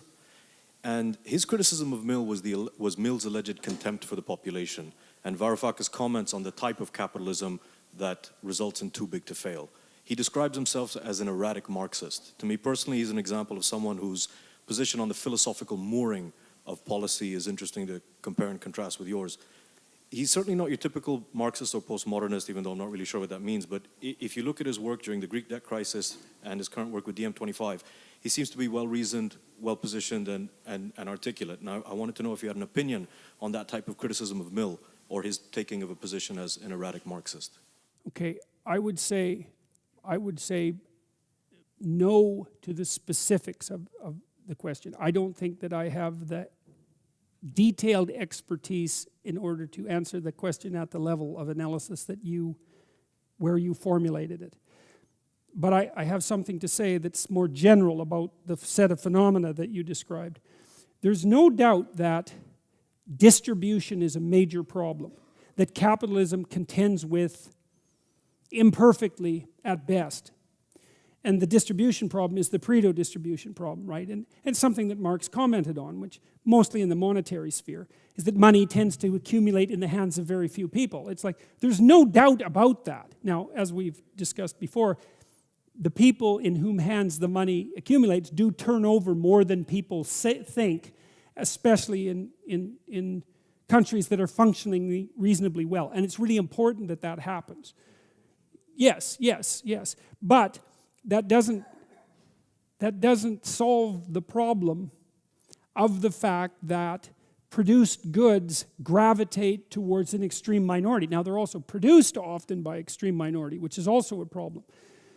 I would say then that the idea that capitalism is more prone to that distribution problem than any other system, I don't believe that to have been demonstrated at all. And I think that capitalism is actually pretty good at self-destruction, except when that's interfered with. And I think that's particularly the case in the United States, where generally the policy has been if you're an idol with feet of clay, no matter how big you are, you get to fail. Now that's been compromised severely in the last 20 years. And we're probably going to pay for that. I think they really paid for that in Japan, right? Where there was every attempt to prop out the gods that should have died. So fair enough for the critique of capitalism. That's not the issue. The issue is, do you have a better idea? And if the idea is, well, we could kind of do what Marx suggested, then you don't get to have that position and claim, what should I say? I haven't seen any evidence that systems predicated on that set of axioms have done anything but more harm than good. Thank you. Yeah. And when will you be announcing the monthly extension to this lecture series? As soon as I find out whether or not I can rent this theater in the fall. Yeah. Thank you. We'll see you next week.